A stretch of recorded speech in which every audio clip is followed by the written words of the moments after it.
Hello and welcome to episode 287 of The Crate and Crowbar. It is the 3rd of July 2019. My name is Chris Thurston and tonight I'm joined by Tom Francis. Hello. And John Roberts. Hi. Hi John, it's been ages. Yeah, it has. I am fit to burst with saved up witty remarks and opinions. Have you not been letting them sort of trickle out in bursts? No, I've been holding on to them. They're all horrendously out of date and kind of gassy now. Okay, cool. Well, if you could just sort of, it would be, would you prefer to emit them in a single outburst or like to have them slip out at intervals? Is that what the honk honk was in the sound check? I'm going to pace myself. Okay.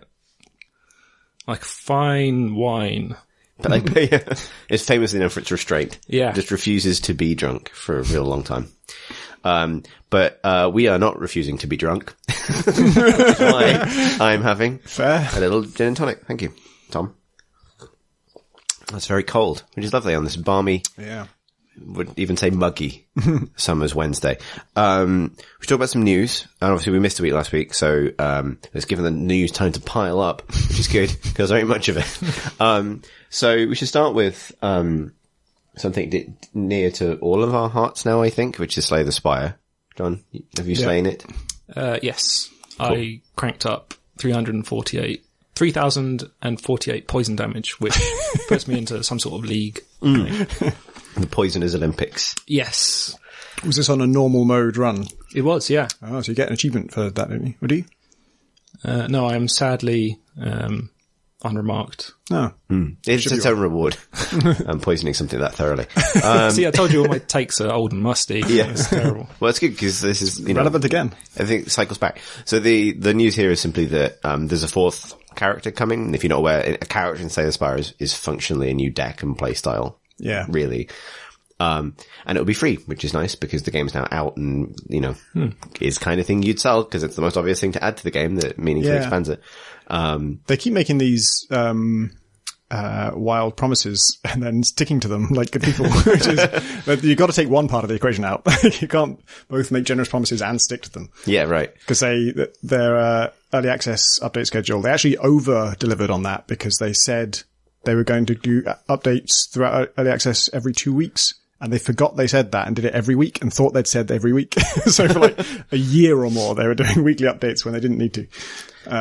But they also way back when said that there would be more characters after launch and they would be free. But yeah, it's cool that they're sticking to that. They haven't, said much about this one at all, right? No. There's just that little gem at the bottom of the update post. Yeah. Which sorry? No, there's a gem. There's a gem. It's very exciting. I think it's the energy icon, right? Because every class has its own energy icon. Yeah, right. And this one's a sort of, was it like a pink teardrop? It's like hang on, I'll scroll down on this browser window. I'll have to turn around and nod to do it. Live podcast action. Oh, where's my mouse? On the wrong monitor. There it is. There we go. I would say an inverted teardrop or a flame maybe, or, it's got a sort of thorny pattern around the outside, like a sort of vortexy thing. I don't know, basically. Wondered, there was something in the update post that made me think about whether it was fire themed. I don't know where I got that from, but, which would be interesting. I want it to be like I want a new mechanic that it revolves around. Yeah. And to be honest, that would be, they're in a tough position because the mod scene is so good for Slay the Spire. Like there are so many fan-made characters that have really good concepts where I think there are there's like two where I've thought, oh yeah, this is obviously what you do for the next class. And they can't really do those now unless maybe they, Yeah, it's going to be interesting to see how close to them they skirt. Because I'm sure they have legal wording in place to say if you have a mod, we can nick your ideas. But obviously that's a bad taste for the community. But at the same time, if the community takes all the good ideas and you have to put out something a bit lackluster, that's a bit crap. Yeah. I wouldn't be surprised. Like I think that they're smart enough. They will come up with something that's probably better than what anyone else has done, and hasn't been done yet. But also if they couldn't and there really was an idea in the community where I just thought, shit, this is way better than anything we can do, I wouldn't be surprised if they'd, work with them in an official capacity and bring it on board. The one that I think my favorite of the player-made classes is probably the Slimebound. That doesn't feel like something they would necessarily do because there are so many of these player-made classes where it's just like take an enemy from the game and now you're that guy. And also the slimes that you create in that are a lot like the orbs of the defect. It's too similar to that to be a whole new official thing. But the one that really struck me as a sort of clever thing that slotted into the existing mechanics really well was the Cursed, which is a character that's all based around curses, and they have special cards that benefit from curses, and they have cards that generate curses, and it's still bad for them to have curses in their deck permanently, usually. Like, it's definitely risky because the curses still didn't do anything. Yeah. They take up space in your hand, but you can also benefit from them in these really powerful ways. I like curses as a mechanic, actually. Some of my favorite decks have ended up being built around getting some benefit from them and then trying to, like, find ways to become immune to them without having to get rid of them and use them. It's fun. I think I think this is the first time it's ever happened to me, but I often get this relic that negates the next 2 curses you get, and I usually don't end up using it for anything. It's just like it hangs around because there aren't that many. You don't usually control when you get curses, and there isn't always an upside to it. But just recently I had that, and then at the next boss I got offered the red key, which is the one that you get an extra energy per turn, but the next 2 chests, or every chest you open from then on, will give you a curse. And that was at the end of Act 2, so I'm only going to open probably 2 more or 3 more at most. And the curses have been negated, so I just took that as basically a free energy. Yeah, it's good before you get certain events as well, where you can choose to, like, discard a card or take damage or gain a curse in order to get some benefit, and just being able to, like, get that for free. Oh, the game's so good. It's so good. We're slipping into Spire Wang, which is when you simply just discuss things that are mechanically possible within that sandbox of things that are mechanically possible. But yeah.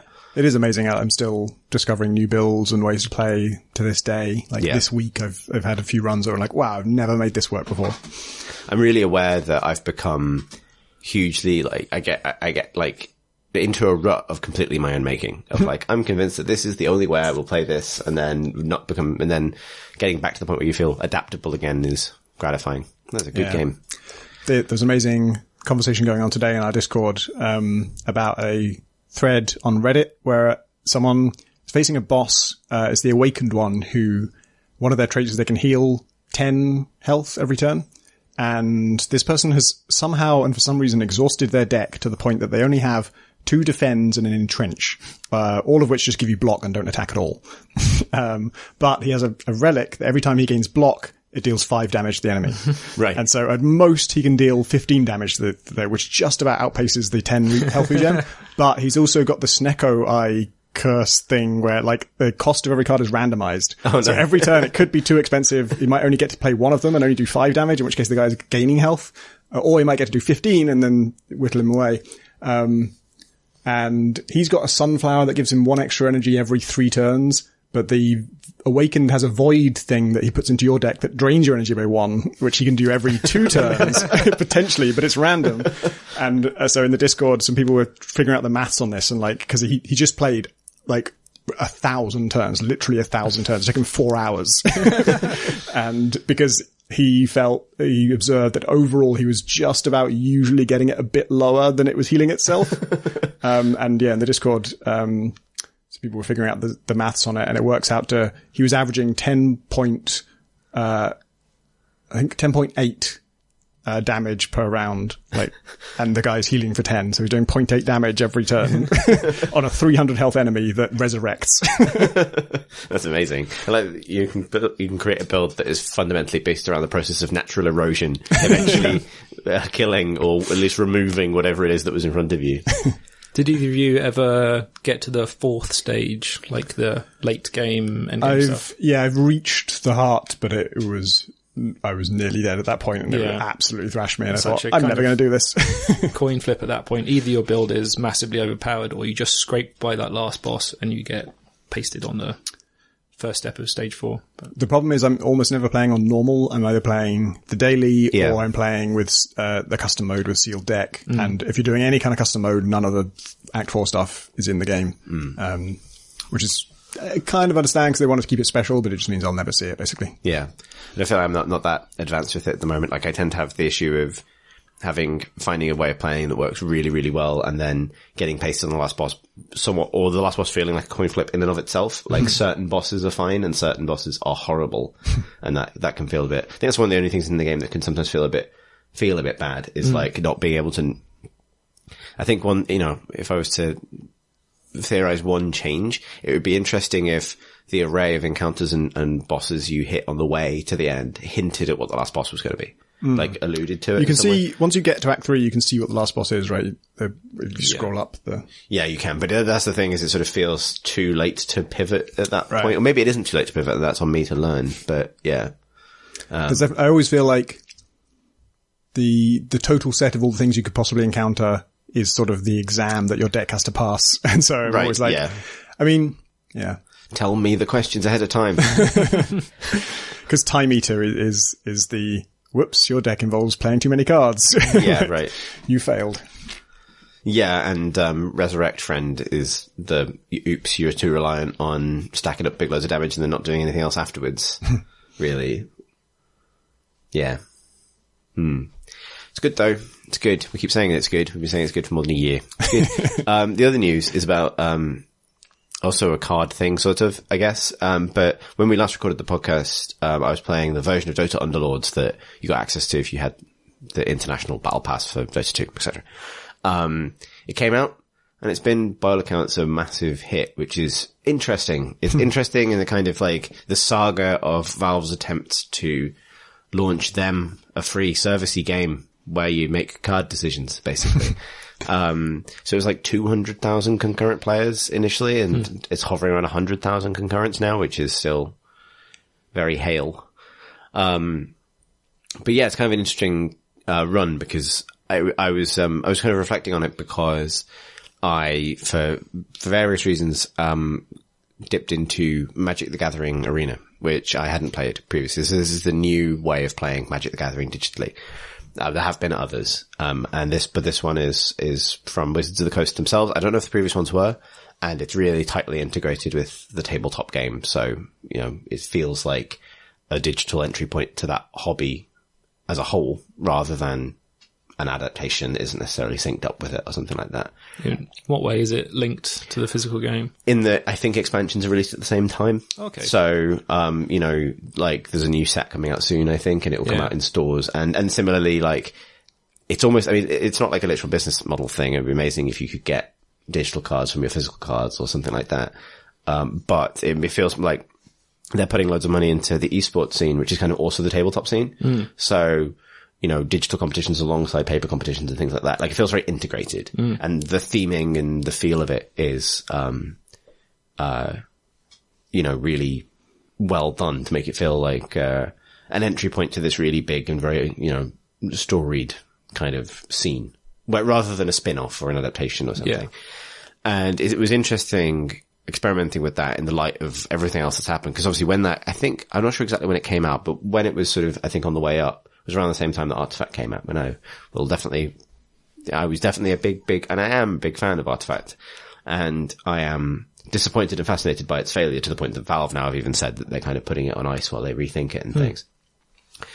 And one thing that really stood out to me about playing Magic is it does almost everything that Artifact refused to do in terms of, sort of the typical kind of progress mechanics and free-to-play stuff and retention stuff and progress bars.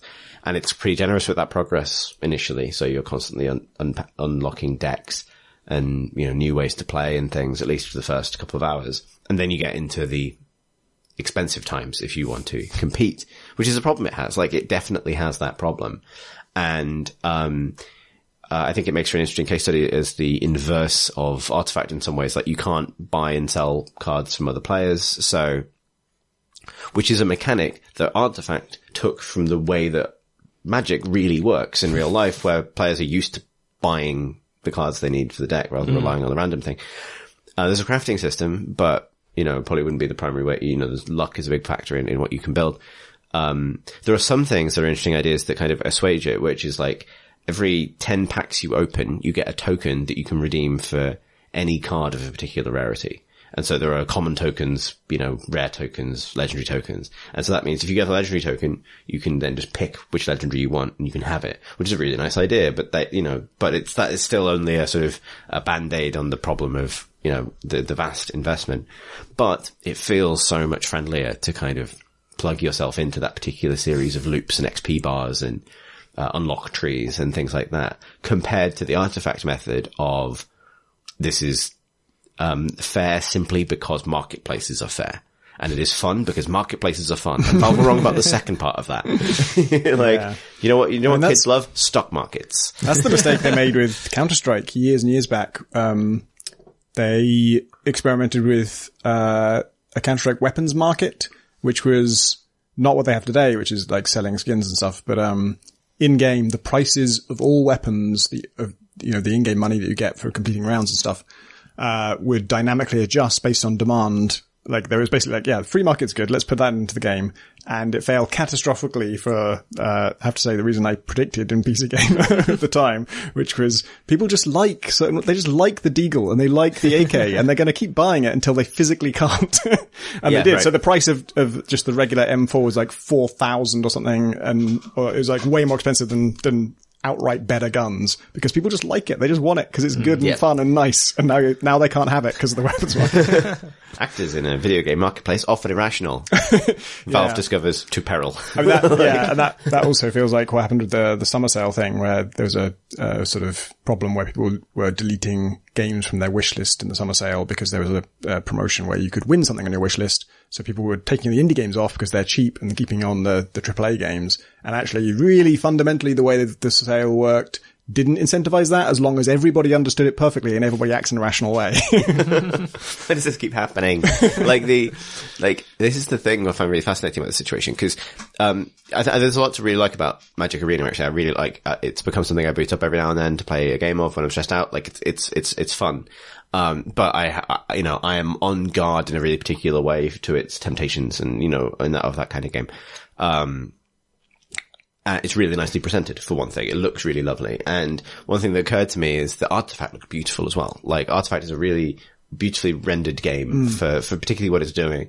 It did as much as, and I feel for the person or people who did the really phenomenal animation of like the imps in Artifact that do so much to draw your attention to particular things, like which feels like, again, that sort of really elegant, like, everyone's going to get what we did here.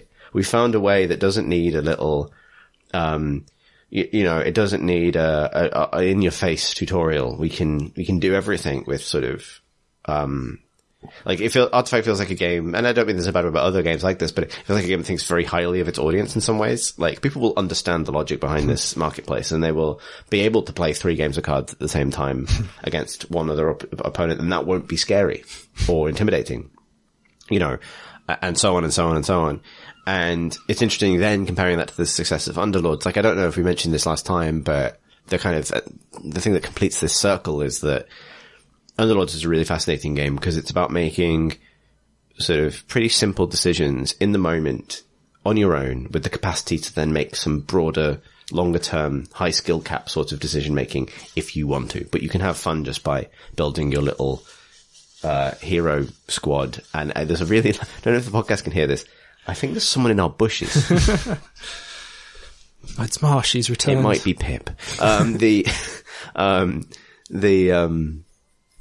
You can, you can play it really straightforwardly. And in that sense, it's also the opposite of Artifact. And between these two poles, like Underlords, I've been playing Underlords as well. It's fun. And Magic, you get these two poles of like things people actually like, which is like easy progression systems and simple decision making that's really immediate, not too much to think about. Magic that's probably a flaw of Magic, is it does probably have too much to think about. Like, I remember really vividly the experience in that game of escaping the kind of beginner's queue into the wilds of Moneygeddon. You know what I mean? Where it's like, I can't, that is a game with 20 years of systemic complexity. You just walk into 30 years actually. Self-perpetuating fireball and it just evaporates you. Yeah, right. There's a really good, there's it is that game where you sit for 15 minutes as someone elaborately sets up a combo beyond the complete, they're playing Slay the Spire, basically, at that point. Yeah. But that's maybe to loop back to the beginning. That's Slay the Spire's great innovation, is taking all the satisfaction of building a combo, with cards and particular mechanics and the depth of mechanics, but removing it from a situation where you have to explain this to someone opposite you whose day you're actively ruining. Yeah. But yeah, it's just, I still find the whole situation fascinating. But nonetheless, it's not interesting because the success of Underlords probably means that I don't know how you justify the ongoing investment in Artifact. If that makes sense. Because Underlords, the thing I was going to say, Underlords' presentation is kind of naff.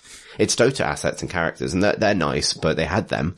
All the new stuff is super basic. It feels like that game is fast to make. Do we know when it started? Or I mean, it can't take not before auto chess. Right? Well, they have the tools. Like the entire thing could and was made in the Dota custom game creator, which Valve made. So they had all the tools. They owned all the assets. All they created was like the theme for Underlords. I don't know if I mentioned this last time. It's like Dota crime.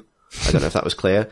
Like, no, Underlords are like mob bosses, like fantasy mob bosses. And so, basically it's a series of fights in a series of fantasy car parks. That is Underlords. Like, that is all it is. 9 sacred car parks. The yard, like, every person arranges their troops on their little battlefield, but the battlefield is just like an alleyway, like a yard between two fantasy car parks, I guess. Well, and the main game is lanes, so I guess it's not much more exotic. Right, yeah, but at least it's forests and ruins and things, whereas this is very much like the mean back streets. Am I right in thinking that the auto chess, the mod, the 9 different battles that were happening were all on the same map? Like it's all in one contiguous place? Yeah, it's just where the camera was. Right. That's not the case here, but I think that was a necessity of making that in the Dota engine, basically, and now they can just do it as, you can click around, see different parts of it. It might be done like that, but you can't pan around to see what's happening in different alleyways. I clicked on someone else's battle in Underlords and I never got back. It just became completely baffling as to what the hell is going on. What am I seeing now? I'll tell you what's the units at the bottom, are they my units or their units? And then also the game, I think, bugged out because I literally couldn't carry on with my game after that. Yeah, when you click on someone, you become them from a perspective point of view. You see the game exactly as they see it. So if you click on someone who is fighting your units, you see yourself as the enemy. It's profoundly empathizing, and also now you're a robot and you don't own the game. And yeah. I'd forgotten. You've played it now, Tom. Yeah. Have you played it, John? Nope. I played it on iPad, which is kind of a wild experience. Like on an iPad, see the Valve logo and the dong and all that stuff. You saw the Valve dong on your iPad? Yeah, the Valve dong happened on my iPad. Because this is Valve's first mobile game as far as I know. And the other weird thing was realizing this is not, I'm playing a Valve game, but it doesn't know I'm me. I'm not, this isn't linked to my Steam account. I do actually have the Steam app, but it's not set up to, it didn't ask me for any credentials or anything. I'm just a totally anonymous player. So if I make any progress in this, presumably it won't carry on if I play on Steam. Yeah. But I've never got through a game yet, because it crashes at some point. And games take a long fucking time. I've got 20 to 30 minutes into a game, but that's not enough to complete. They're 40 minutes. Matches are a long commitment, which I will say I'm playing as AI because I just want to learn how the game works and stuff. And it does have one up on Hearthstone on this, where Hearthstone, I never got through the tutorial not because it was crashing, but just because at some point I'd run out of battery because it eats battery like crazy, or I just need to minimize it for a second, go do something else, and anything that interrupts it at all disconnects you from the server and you lose all progress through the tutorial, which again was 20 minutes of stuff, so I'm just never going to get through it but Underlords, if you're playing against AI, then you can leave your game and just resume it later, it's just all held and saved. That's good. How do you find it? I haven't played against AI at all. I've only ever played against. I mean, I was playing the tutorial, and the tutorial ends in a kind of and now just carry on with this match. And I think I had 95 health, and there was a bot that had 98 health, and everyone else was kind of lower than that. Yeah. But that was after, as I say, 25 minutes. And I was how is this ever going to end? If I was the only one with a lot of health, then okay, I'm going to win pretty soon. But when it's this person has more health than me, and I'm nowhere near dying, I guess the pace kind of it escalates really fast. Because once the worst players are out, I guess you're more often fighting Also, damage amounts go up enormously. Right. So the amount of damage you do when you win is based on who survives and what level they were. So if you steamroll, at the start, if you win, you can do 1 damage to them out of 100. Whereas later in the game, if you win handily with a pretty close to max level squad, you will do somewhere between 20 and 30 damage. Right. So it's suddenly it's 3 moves from done. And it can drag, but if 2 people are really evenly matched and they're only managing to get 3 or 4 damage, then it's actually quite tense. But it can become a situation where it's just suddenly it's 2 rounds and it's over. It's got a really interesting dynamic. It's quite a small thing, but it's just a nice idea that I haven't heard before, where the rounds against NPCs, where you just get some loot, if you win them, you choose between 3 things, and I think you mentioned this last time, if you lose, you just get one of those things. It's chosen for you. That's a really interesting dichotomy, because it's not too punishing if you fuck it up. Like, you know, the thing I'm always worried about in games is snowballing, where like, I'm failing a little bit, I fail a lot, and then it gets harder for the people who are finding it hardest. And this is like, I think it pretty much avoids it. It's like, you get something. They're roughly equal value, or, none of them are terrible, and you just don't get the choice. That's kind of an interesting one. The other thing I find interesting, this is, my understanding of it has improved a lot since when I spoke about it on the podcast last time. My win rate has improved a lot as well. And one thing that's really, really key is managing money. And, because, interest is a thing. So if you get, at the end of, basically when a round begins, the game logs how much money you had at that point. And from intervals of initially 5 and then 10, 20, 30, 40, 50 gold, you get an extra gold for each of those things. So if you have 50 gold unspent, you'll get an extra 5 at the end of the next round. And then this compounds with win streaks and lose streaks, which are valued the same way. So it is as good to be on a winning streak as a losing streak. And so what is bad is changing, because that resets your count. So it's like, you know, you go up to, I think it's up to a maximum of 3 extra gold. For God's sake, don't start winning. Well, yeah. And that's actually a really interesting mechanism, because if you, depending on, you know, if you get like a really strong initial draw and you're obviously like doing quite well and early, like you can snowball really hard. And then that means you just keep the win streak going. And then it's a really interesting game of how much do I want to spend to keep this win streak going versus how much do I want to keep back to keep the insurance going? Keep the interest going. Because what you want is to maintain your interest. And then, because that allows you to snowball more. And then there's the interesting dynamic of when do you cash it all in? Like, at what point do you go for the win? Basically, like, I've got 50 saved up. I'm going to power level myself up, upgrade everybody, that kind of thing. Because also you're seeing, like, what's in the shop is random, and the value of that to you is very different round to round. Like, one time there's something you really need in it. So. Right. And so do you spend down? Do you sell something you've been holding on to get yourself back over the next interest threshold? That kind of thing. But the really interesting one is when it goes badly early on.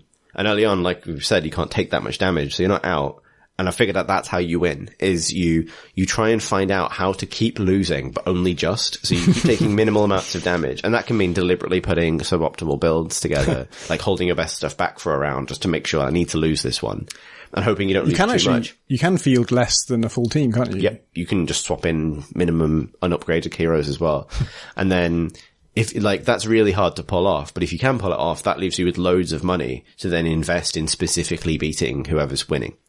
Like, which is kind of clever. The hardest thing about fielding a non-full team would be the psst noise that they make just fucking constantly. Just every 1.2 seconds go psst, psst. Yeah. I'm fucking, you can see I'm dragging someone to the field right now. Can you shut up for a second?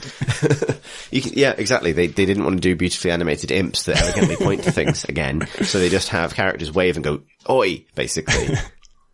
Yeah. How do you feel about the randomness now that you've played it more? This is the game where you can field the same people against the same enemy and get different outcomes. Yeah, and you kind of have to accept that as like a dice game. Yeah. And I think, you know, I think it does hurt it. Like, I feel like this is the thing, and this is what's sort of almost heartbreaking about the Artifact situation. The reason I loved Artifact is, even though things could be really tough, the fact that you're playing 3 games of cards across 3 different tables, basically, meant, and there were so many different strands of randomness, including hero respawn times and things like that. I always felt like there was something I could genuinely control. And losses were crippling because they were me. I fucked it up. And wins were amazing because I pulled it out the bag. And sometimes things could be frustrating, but like most great competitive games, like Dota itself, actually, it would come down to like, this was on us and on the decisions I made or we made, whether it's a team thing or not. Underlords has the kind of happy spin the wheel kind of feeling of like, maybe I'll win this time. And like, you know, I was like, so, and as a result, neither winning nor losing feels as strong as it could. Like, losing can just be like, ah, well, you know, like, I don't mind quitting mid-game. Like, if I'll play it for 20 minutes sometimes and get into it halfway through a round, just get bored and quit. Cause it's like, well, I'm not engaged by this, really. It's not a particularly interesting round, so fuck it, bye. And then, you know, I had a win last week where I had my first flawless win, like where I didn't lose any health whatsoever. I managed to keep the streak going for the entire time. And that felt like, yeah, I did it. But I also knew I got real lucky early on because I got like specific kinds of heroes that are specifically good early and managed to upgrade them and then stayed ahead long enough to build a pretty solid combo and no one could do anything about it. And, you know, it's like, at that point, there are so many different aspects of luck that I ceased to be able to claim any ownership over it, really. But it was fun. Do you think but it was like, yeah, too much luck involved to transition into a real kind of pro scene? I suspect it's possible to be really good at it. I suspect it's possible to, like, poker or, any other, I think it would be interesting. It would be really interesting to see what pro players could do with it, because the thing I don't do is click a lot on other players to see what they're doing. I feel like that's where you can probably start to conquer the luck level, which would be you're actually playing everyone's game at the same time and trying to figure out how to win it while they're all doing the same thing. It'd potentially be amazing. How the fuck you communicate that to a viewing audience, I have no idea. Because it's not just one person's perspective, it's everyone's perspective times 8. Like, yeah. I think the AI that was viewing it in a kind of, AI multiple strands kind of way would be really having a good time. It would be a great sort of post-singularity sport. Dota Overlords. Yeah. I for one. Yeah. Basically. John, what have you been playing? Whisk us away from the car parks of fantasy. There's a relatively new computer RPG, isometric, fantasy-based, so I bought it and played it, obviously. It's called Pathfinder Kingmaker. It came out Christmas last year and was a Kickstarter before that, I think. And it's in the unfortunate position of being a love letter, like a deeply respectful ode to past games, which it has to compete against because they're all enhanced editions and been re-released. So it owes a tremendous debt to things like Baldur's Gate and Icewind Dale, and it's definitely tried to ride that Kickstarter wave of Pillars and like if this got in before Pillars, it would have been much higher profile. It uses the Pathfinder role-playing system, which is branched off from D&D way back in the mists of 3.5, I think, which is, in terms of computer games, is Icewind Dale 2. So it's like a 10-year-old rule system which has had 10 years of open source development. So anyone and everyone throwing stuff at it to see what sticks, which leads to... so you'll be familiar with most of the basic mechanics, like you have fighters and wizards and so on. They have spells. It's play and pause. So you queue up some actions and then your tanks roll off and start hitting stuff and you start casting your spells and so on. But to get to that, you have to go through character creation. And that's a problem because there is absolutely no help for you whatsoever. It's... like all the old games, it's entirely front-loaded. You just make a character and then trundle off into the wilderness. And in Pathfinder, that means choosing from one of, I think in the game are 15 classes, each of which is kind of nails the main archetypes like fighter or wizard or ranger, and then lots of different things in between, and then lots of extra special Pathfinder stuff that they've added, like alchemists and mystics and things like that. Each of those classes has 4 subclasses, and to find out what any of these things do, you're going to have to read a lot of text. And if you're not familiar with RPG mechanics at all, it's all going to be entirely meaningless.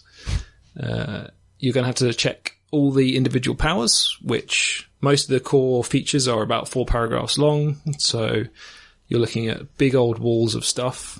You'll then have to make game-changing decisions like what weapon is your fighter specialized in, and that is a list of about 65, and it doesn't tell you the difference between any of them. In what is one of the sword, axe, mace. No. Not granular enough. Long sword, short sword. Long sword, short sword is just the start. Bastard sword. Have you heard of Left falchions? Yeah. And I think they have the French main gauche as well. I'll take Bardiche for 5, John. If you're skilled with a falchion, does that not extend to a scimitar? Unfortunately not. What is this? You have to make your choice. This choice can also involve bite attacks, which I don't think it's possible for any class to actually have. It's just... Do you specialise in biting? Oh, you can. You can just never do it. In theory, I could bite you real good if that was an option, but it's not. This one portrayed themselves to bite real good. I mean, that's irrelevant, but I know, face paint. Maybe just, it's the kind of thing you say after a few pints in a fantasy bar. And then that's the start of a good campaign, I guess. Yeah. But the rules really kind of bog it down a lot.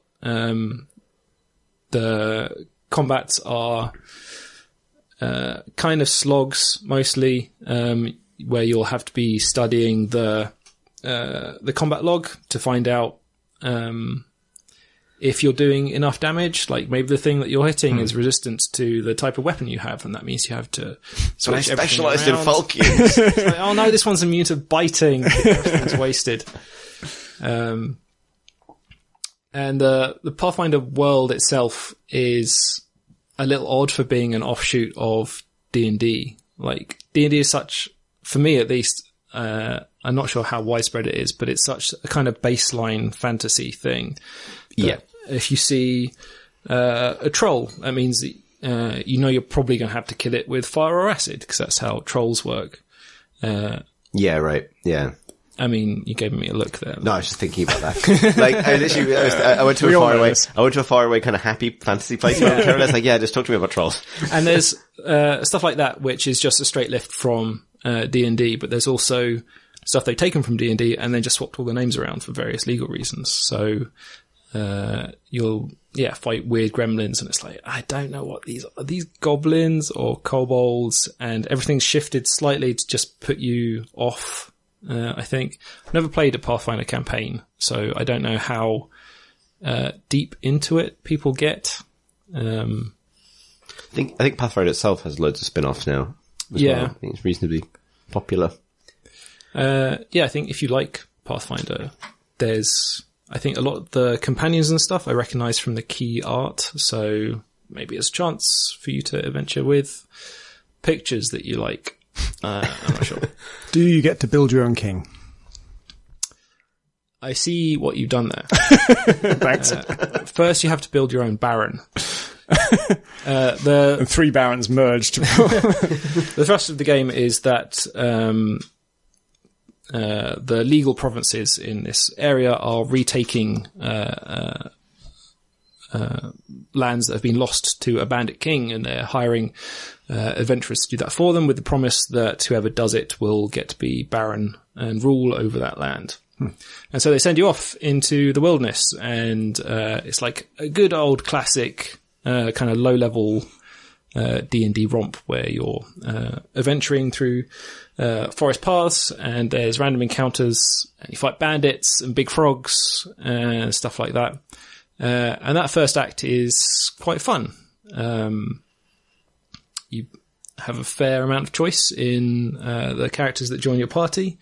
You get some evil people and some good people, and they occasionally have a line of dialogue that makes you twitch a little, though they're quite rare. It's a bit dry. A good on the twitch whole. or a bad twitch? I was thinking like mouth, like corner of the mouth twitch. Oh, like, yeah, I guess a smirk. But, I mean, feel free to twitch whatever you like. And then the bad thing happens, at least for me, where chapter 2 begins. You have defeated the bandit lord in the region, and now it's time for homework. You have successfully dominated the lands, and you've been elevated to the rank of baron, which means that you now have to read all the boring political fantasy that this game can throw at you. It suddenly becomes, I just couldn't stop imagining like bored Conan on his throne. Right, yeah. Like he slaughtered his way to rule, and now he's deeply upset with what the life of a king actually is. It's here to lead, not read. It's interesting how many fantasy settings, you mentioned Conan, I think, do manage to encapsulate the particular experience of entering a creative industry and becoming a manager. You know what I mean? That there's no real advancement path within what you're good at, but there is towards editing or managing. Real good. So good at killing stuff with swords. Kept getting promoted.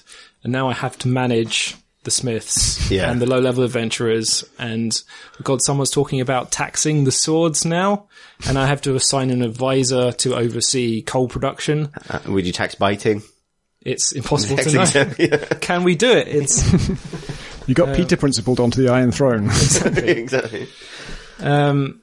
This all comes with the caveat that you can just set this the management systems to automatic and just cut them all out entirely, but I think that's kind of a missed opportunity.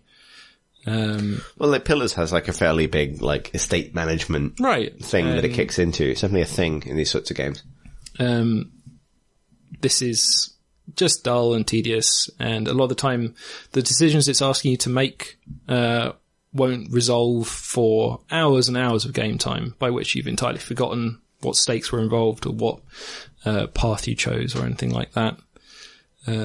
So yeah, you bundle off your throne and go and desperately find whatever big frogs you didn't kill on the first time through. So yeah, is there more adventure at that point, or is it really...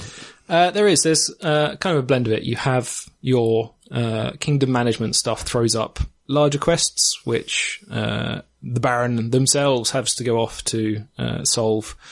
But you've probably got some stuff left over from Act 1, and maybe there's a corner of the wilderness that you didn't explore, so you can just trundle off and lose yourself in that for a while. It's got a few ideas of its own apart from that, which is where it starts to shine a little. Like resting in D&D games, like making camp stuff, I think has never really been looked at too much. And they've done a few bits and pieces here, like when you're in a map, when you're done killing stuff and you need to recharge and heal up, you can just click on camp, and then you get a little 3D camp that you can plop down anywhere on the map. So it's up to you to kind of find a nice spot to put it. Like you can think about avenues of approach and tuck it away in a little corner. And once you do so, a little dialogue pops up where you can do fun stuff, like assign your party members to things like hunting and cooking, disguising the camp, keeping watches, or some other various special stuff, like your kind of evil wizardess necromancer can raise skeleton sentries, which is a fun touch. Wait, sentries... I'm picturing skeleton sentry guns. If it's not that, you've got to tell me. No, skeletons pop up. Okay. There are skeletons now. They're just sentries in terms of like a job role. Yeah. They might be doing biting.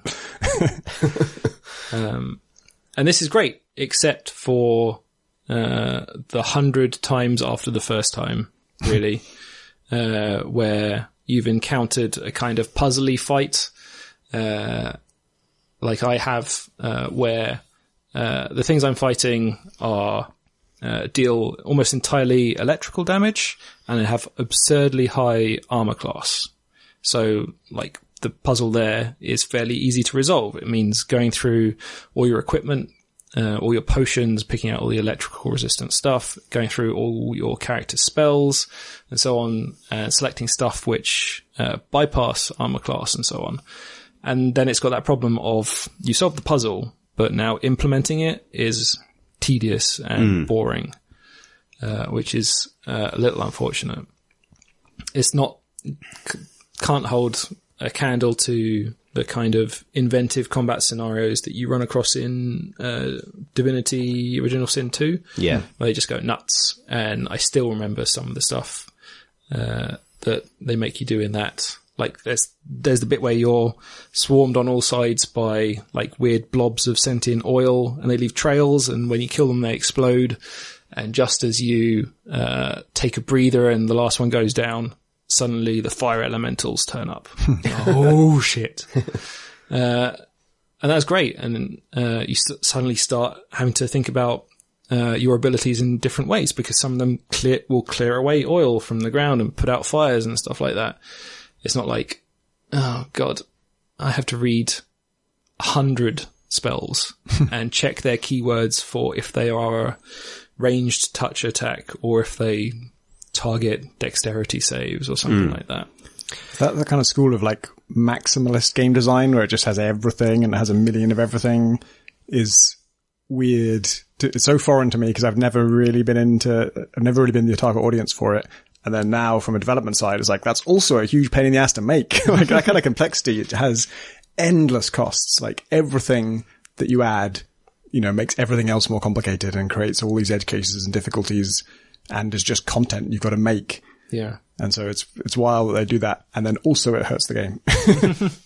It's interesting because I think the thing that Divinity was so successful at was creating the feeling of playing a tabletop role-playing game through that kind of bonkers encounter design and systemic stuff, because I think they probably exist, but I've never been part of a tabletop role-playing game where efficiency was really the goal. Yeah. Like, in terms of like, we are going to get this right, and then the DM or whoever looks up and says, yes, you've certainly mathematically solved this, right? Like, or, you say, yes, you're definitely doing 0.8 damage every round. So we'll account for the law of averages, and we'll say time advances 4 hours, and you've won. Yeah. Great. Clap, clap, clap, clap, clap. Everyone feels good about themselves. Like, that doesn't really happen. Everything is like, I'm going to do something cheeky or something unexpected or be, I want to be pushed into this, like, creative after position. The first hour or the first couple of nights in your expedition into the wild where you're managing your camp and checking your rations and things like that, everyone just lets that kind of slide away, because otherwise it's incredibly tedious to go back to it time and time again. Yeah, it's funny. Like, I think about this a lot when running tabletop games. Like, there's value in exposing people to the full mechanical complexity of a situation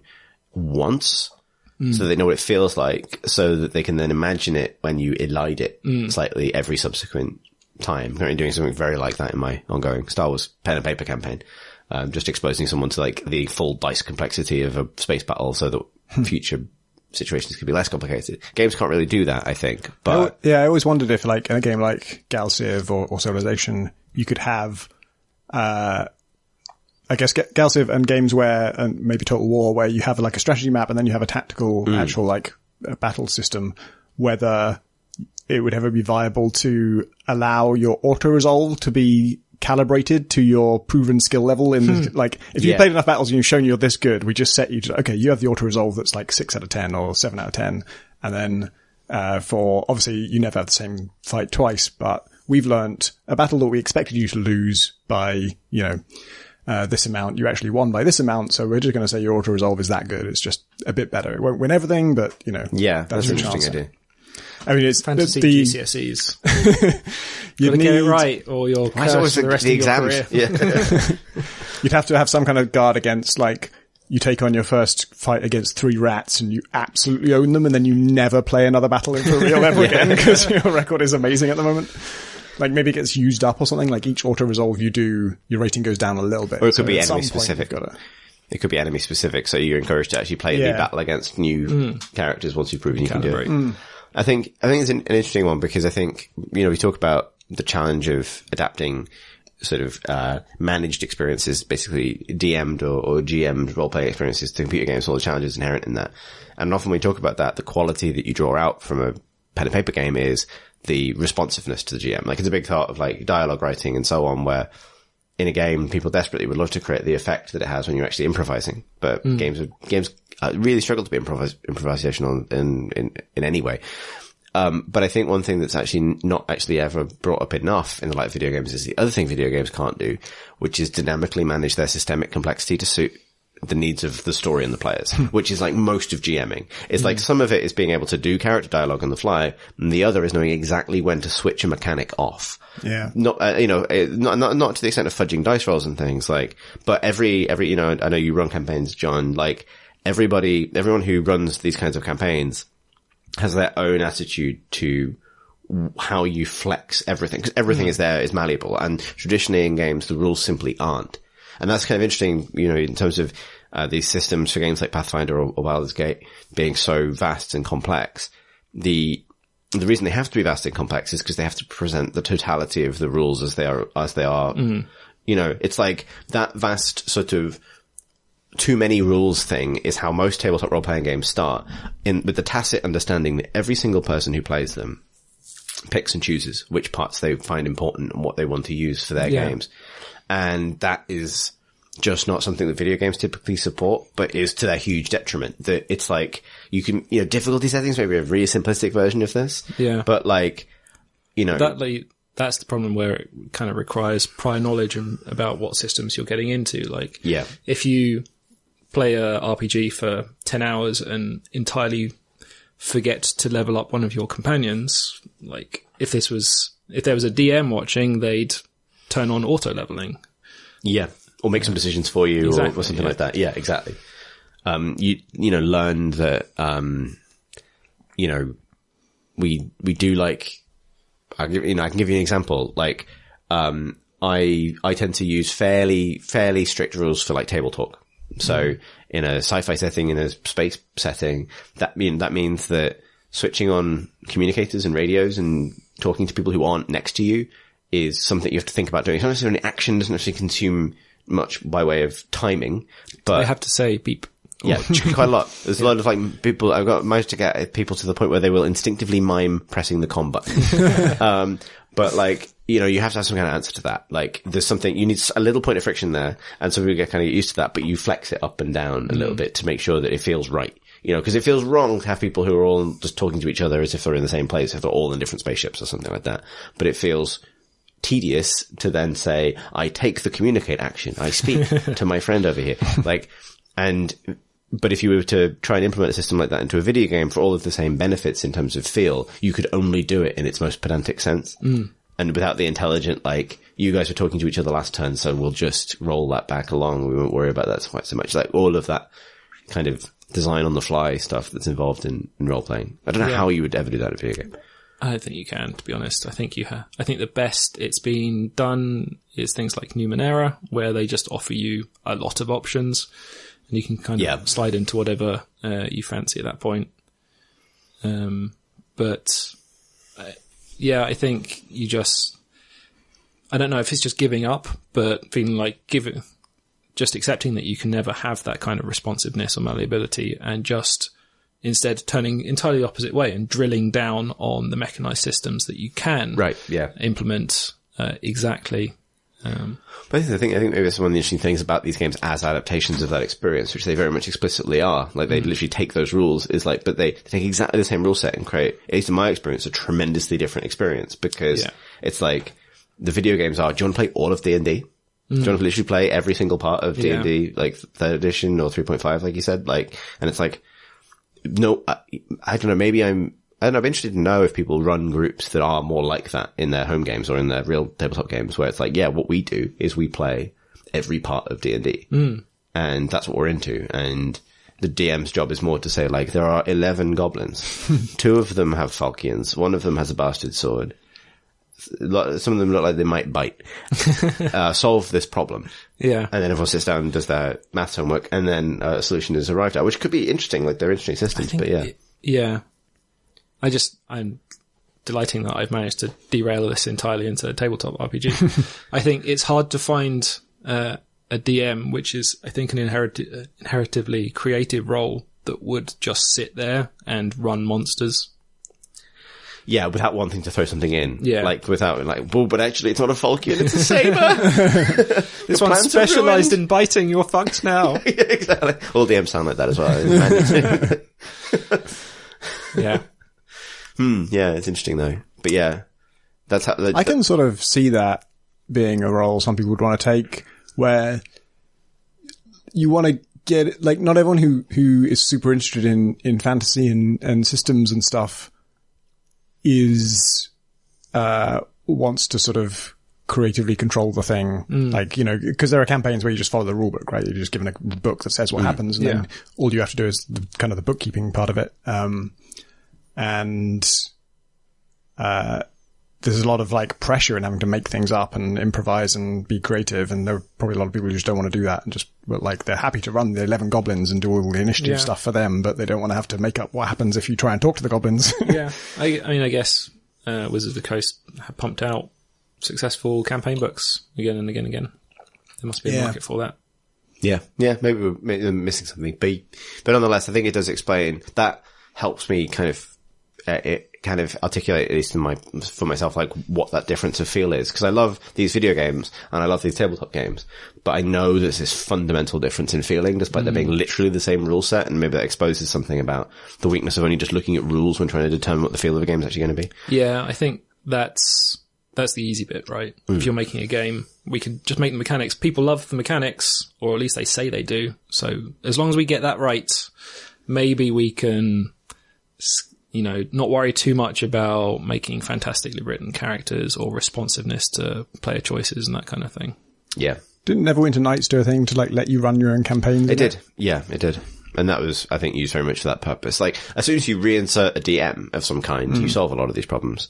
Although a little bit more restricted in the video game sense. But nonetheless, it's just, I don't know, it feels like for me the great objective of all these games is how do we get to a position where, an AI or a game manager from a, software point of view is capable of creating these kinds of experiences that you would normally get around tabletop. And the easy answer is you can't, but it's, Yeah. I wonder if, another thing comes up in like the discussion between systems that generate stories and people that generate stories is that in some cases, like maybe in the case of something like Uncharted, it needs to be a human who creates it, even if the story is qualitatively identical. Just knowing an AI did it would rob it of meaning, and that people would take it less seriously, and they would feel like the events had less meaning if they knew it had been generated by some algorithm. But I feel my instinct is that with the D&D thing, if there was an algorithm that could do a half decent job of running a campaign, like it wouldn't be the same experience as running against a human, but that kind of would be the holy grail of a computer RPG that, cause if the AI does something a bit weird or unusual or unexpected, it's kind of a good thing. It's sort of like, it would add variety and interest, and you'd want to play it again and see what he does next time. And, it wouldn't matter that much if it didn't pass the Turing test for DMs. Like if you couldn't mistake it for a human DM, that's kind of fine. Whereas if you're going to tell a story like Uncharted, you kind of have to pass the Turing test. Like if it feels like a robot wrote this. for it to pass the Turing test, all it would need to do is appear to be struggling to look up a rule every 5 minutes while it apologizes, and you will successfully convince anyone that it's a real human being running the game.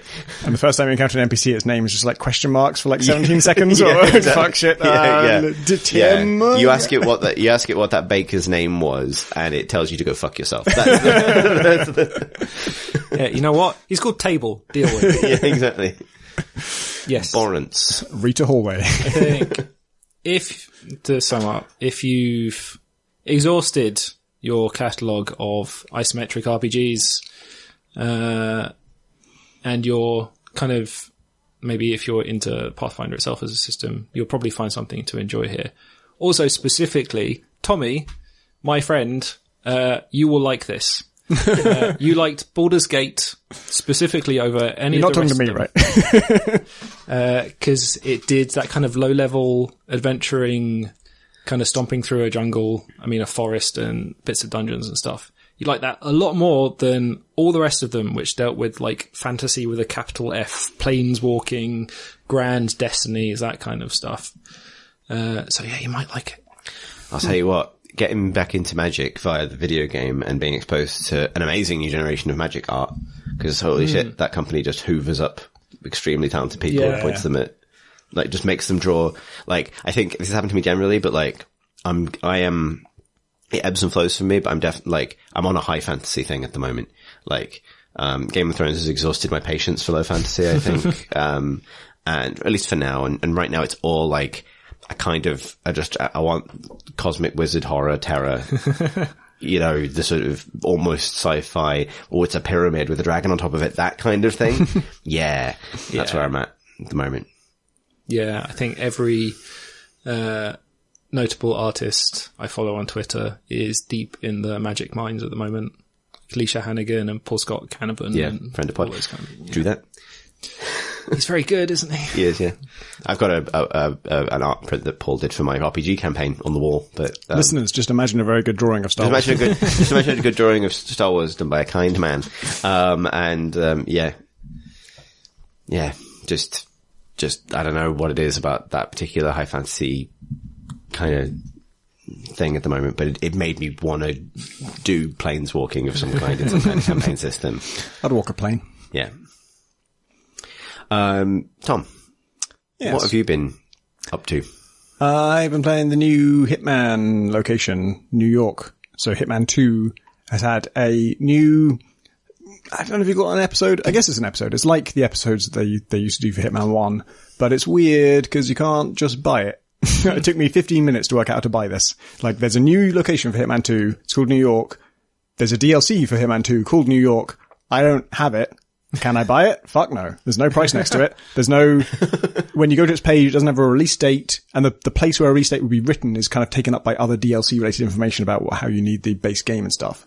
And then if you search for it, in that view, you can see that its release date is something like coming soon or something, which implies it's not out. But actually it is out. You can buy it. You just have to buy the expansion pass. But the expansion pass is stored, Steam store description does not mention the New York thing at all. It's not mentioned, it's not listed, this thing it includes, doesn't mention that just you'll get some things in future sometimes, maybe. So anyway, and then you have to buy the whole expansion pass, which is expensive. I can't remember the exact price, but a lot more than you'd pay for like a single episode, which is what I'm effectively getting it for at the moment. Anyway, New York itself is really good. It's a bank. So Hitman, technically this is a destination, and the vibe of Hitman, the modern ones, is that they create a location, and then there's a primary mission that takes place in it, which is part of the main story of the whole thing. That's one long linear thread. And then later they'll do things like escalation missions on this same map, and you can make your own contracts on this map and stuff like that. And there'll probably be an elusive target on this map at some point. But right now there's just the main mission, and it is to assassinate a CEO. It does a couple of really neat things. As a location, like if you compare it to like Paris or Sapienza, it's a lot more on the Paris scale of things, where it's a single building that you actually start already inside it, and there's no exterior, so it's all just inside this one very big building. But as a Hitman levels go, it's one of the smaller ones. But I like it more than like say Colorado, which is another relatively small one, because it's very much, it feels naturally small. It just is this build. It's just, it's a bank. It has everything that you want from a bank level, in that you can do a heist. There is a heist. There's a fucking vault. There is high security to the vault. There's multiple stages to get through there. There is, the sort of main atrium that you start in is massive. It's like Grand Central Station. It's a huge open area. That's just very visually impressive and just gives it a really nice feel. There's all these little, back offices and different routes through it. And, I think the fact that it's not too huge also made it kind of more satisfying to learn it, because I just, in the space of a week and sort of 4 or 5 play sessions, I've learned it inside out now, and I've got like level 15 mastery for what that's worth, which means I found all the locations and I've done all the things. And there is that, going from like that feeling of like, whoa, I can just go anywhere and everything is new to me and I don't know where the hell I'm going, and who knows where the CEO is, like I might not find her in this run at all, to, I just know, give me 2 locations and I'll tell you the fastest way to get there, and I'll tell you who is going to see you and which ones are enforcers given this disguise and where you can find a screwdriver and all this stuff. And I'm there now. And it has a couple of cool mechanics. So one is Hitman's, the eternal struggle of the Hitman series is like the thing that's good about it is it's a game about killing people and finding creative ways to do it, but it keeps wanting to do a bit more, like not just that, just something else. And it's been at its worst when it tries to do a lot else, when it tries to do like a full story, or there's loads of non-killing stuff, or what you do is never killing and it's just getting from A to B. Absolution. And then even the modern Hitmans flirt with it a little bit. Like, I love Sapienza, but until you figure out the really easy way to destroy the sample in the basement, destroying the sample in the basement is a huge pain in the ass. And there's one really easy way to do it. And until you figure that out, it's just like, oh, for fuck's sake, I've just got to do this again the same fucking way. And this has a really good take on it, which is there's only one target, killing the CEO. And usually a Hitman mission gives you more than that. There's at least 2, so often 3. But the secondary objective is to get some data, and the data is in the vault. If you can get into the vault, you can just get it from there. But doing the vault every single time would be boring. But there's another way to get it, which is that the CEO and her 2 lieutenants, like her chief of security and some other high up person, all have a backup drive on them, and the data is split between all 3. So you can either get all 3 of those drives, or you can raid the vault. And raiding the vault is time consuming because it has high security, and even if you have all the keycards and things you need, it just takes a while for the door to open and stuff like that. And then once you have the actual, like, you're just taking the core of their server, And if you walk around with that, literally everybody knows you've stolen it. Like it's this you can't hide it. It's just a thing you have to carry because it's big enough that you can't tuck it away. And so it's actually kind of an interesting decision. And if you don't want to just take the core from the vault, if you don't want to do the heist route, then it's effectively 2 more targets. There's kind of 3 targets because you can't get the drive off them without killing them or taking them out in some way. In fact, if you want to get Silent Assassin, you can't kill them, so it has to be a knockout. And that's kind of interesting to have 2 extra targets that you can't kill, but you must take out. So it's got a good degree of freedom there. Then there's this really kind of gimmicky mechanic, but it's kind of cool, where one of the sort of pre-made opportunities that you can take is that of a job applicant at this bank. And this is a guy who's really nervous and he's throwing up in the bathroom. And that's your opportunity to take his disguise, which is just a guy wearing a suit. For some reason, that makes everyone know, oh, that's that job applicant, even though you're bald and he isn't. And you're usually wearing a suit. Yeah, exactly. It's one of the many disguises in Hitman that's just basically a guy in a suit, and also you don't look like the guy. But if you do that, you go to the job interview. The job interview is a series of Rorschach tests. And it's just literally just 3 images, and they just say, like, tell us which one of these says opportunity to you, and tell us which one of these says execution to you, and tell us which one of these says, I can't remember the other one, prosperity, I think. And there's a way to get it perfectly right, and there's a way to get it semi-right, and there's a way to fuck it up. And once you've done it once, the thing is you choose as the player which one to say, but 47 will deliver a line of dialogue that's the same every time, and it's clear from what he says what he really thinks it represents. And so I did it once, basically, and I did all right. One of them just looks like fucking Hitman holding 2 pistols. It just does. It's just like, very intentionally, this is just Hitman holding 2 pistols. And so when they asked me which one to pick for execution, I naively did not pick that one, because I thought, I don't want to just literally tell them I'm going to kill them. Turns out that's the right one to pick. Because all his lines, as always, I should have figured this out, because everything he ever says to anybody is basically, I'm going to kill you, I'm going to kill everybody, I kill people for a living, I'm a professional assassin. My name's Toby Murder. Yeah. But basically, so I partially succeeded the first time I tried it, and they said, well, we don't think you're quite right for this stockbroker position, but we can actually get you a job as a teller. And that means I have access to everything up to the first floor, like the basement and the first floor. That disguise is now good for all those areas, but it's not good for the higher up floors. They give you a job immediately. Yeah. Well, no, you start tomorrow, but they say, feel free to look around and get the feel of the place before you start, which is a decent conceit for that. This is a good millennial fantasy. Yeah. But then if you get the job perfectly, then you have clearance for basically the entire building. It's one of the only, like, truly perfect disguises, because no one knows what this guy looked like, except that, like, everyone's been told you've got the job. I guess they must describe your suit to them, because that's the only way anyone would know who you are. They don't give you a key card or anything. If there's a man in the suit in the bank, just let him in. They must get on the suit, pass them through all security. But yeah, it's a nice, like, twist on the disguise thing. In the same way Hokkaido had this idea of, like, disguises were inherently keycards as well. This one has this idea that there's this one disguise that has a variable level of access depending on how well you do in the interview. If you do ace the interview, do they say, like, well, I guess you run the bank now, congratulations? No, acing is getting a job as an investment banker, which does basically, it lets you go anywhere. And it's the mechanics of Hitman, the modern Hitmans, is just like, there's these opportunities you can follow, and then what you're really trying to do is get all the challenges, and the challenges get you points that unlock new starting locations and stuff. That loop is still really satisfying. It's just very rewarding to figure out, like, how can I poison this person and also drown them and also shoot them in the head and also throw them out a window. This is one of the best accidental kills that I've seen, in that this is a CEO who has an office that overlooks this huge foyer that I mentioned, and she overlooks it through a giant kind of glass clock face. And she regularly leans against it and makes monologues about how pathetic everyone is and how it's better to be feared than to be loved.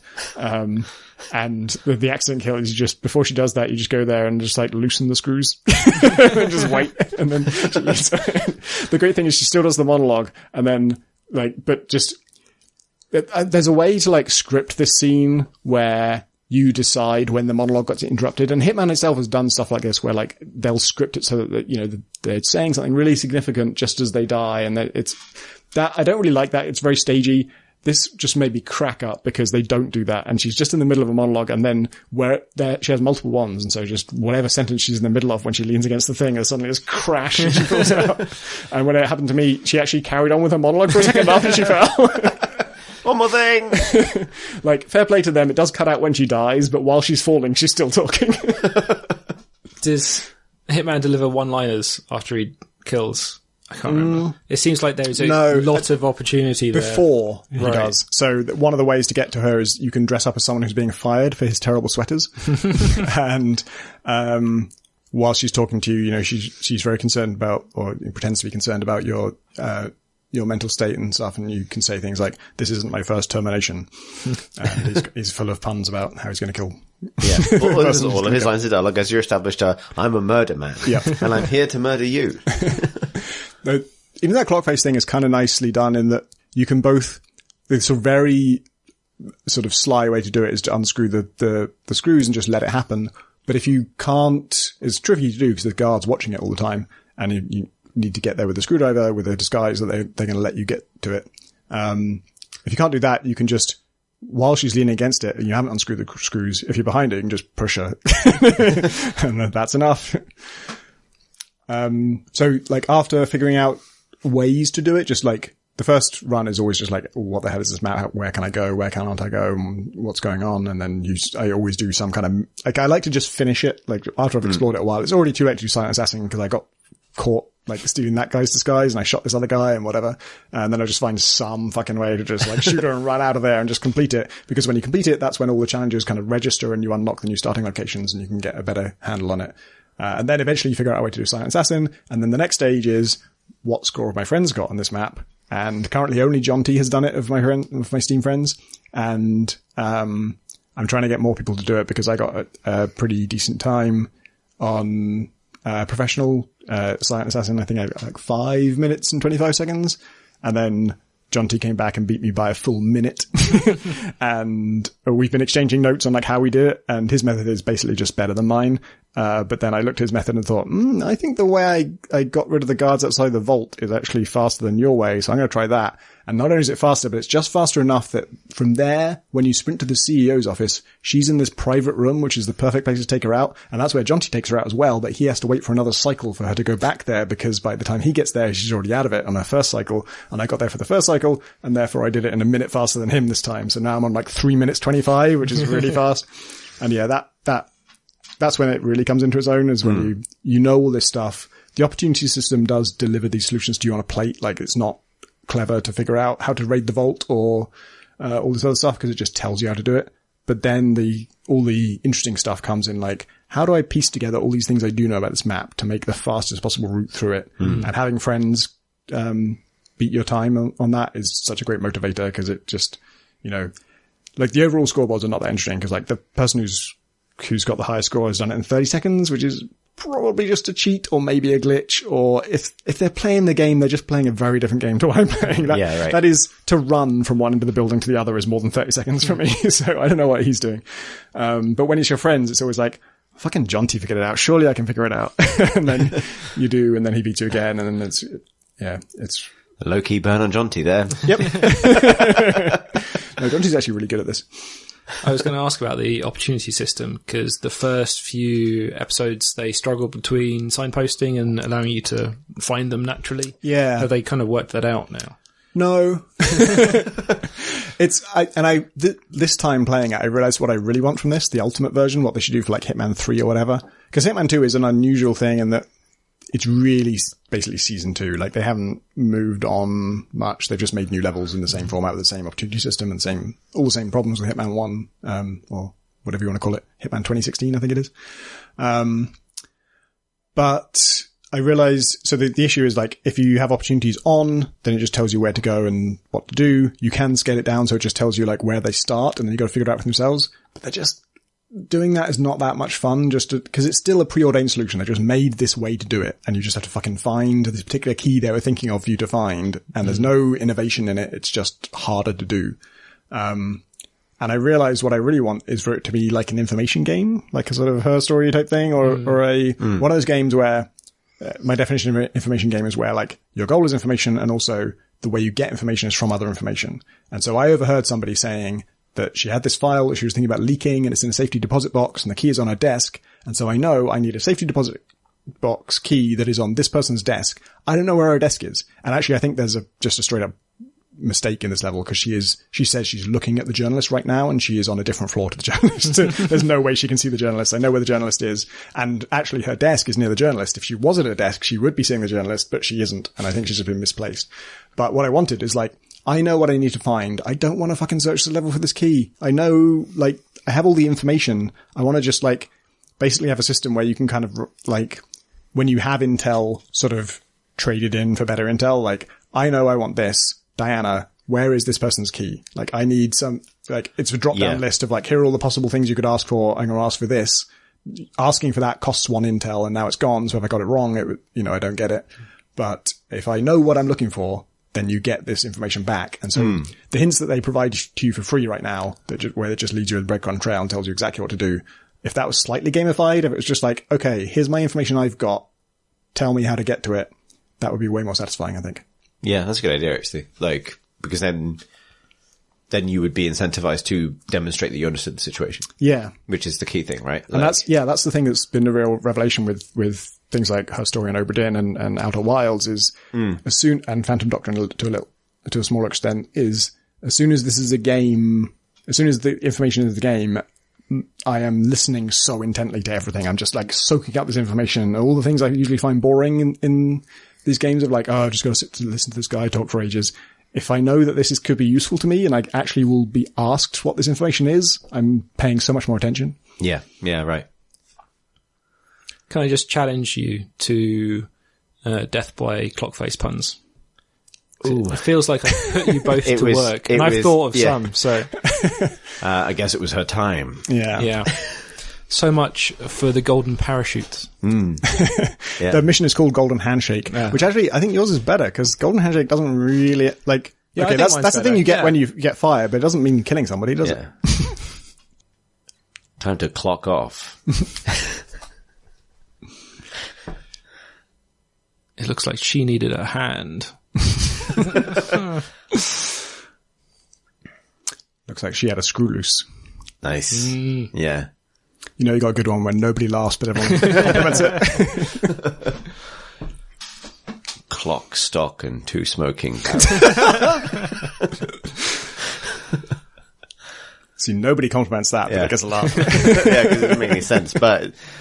And that's often the way with humor, like, stuff that's really funny just doesn't really work. Okay, I think we're done here. I was going to say, ouch. Bong. Alright, yeah, we're done. That's the bottom. That's the bottom of the barrel. We found it. Shall we do some questions? Yes. Yeah. Nice. Okay, first question comes from Matthew, who writes, regarding your question last week about gaming euphemisms, my girlfriend thinks Rimworld is hilarious. She's so immature. Yeah, that seems unfair, really, because Rimworld is hilarious.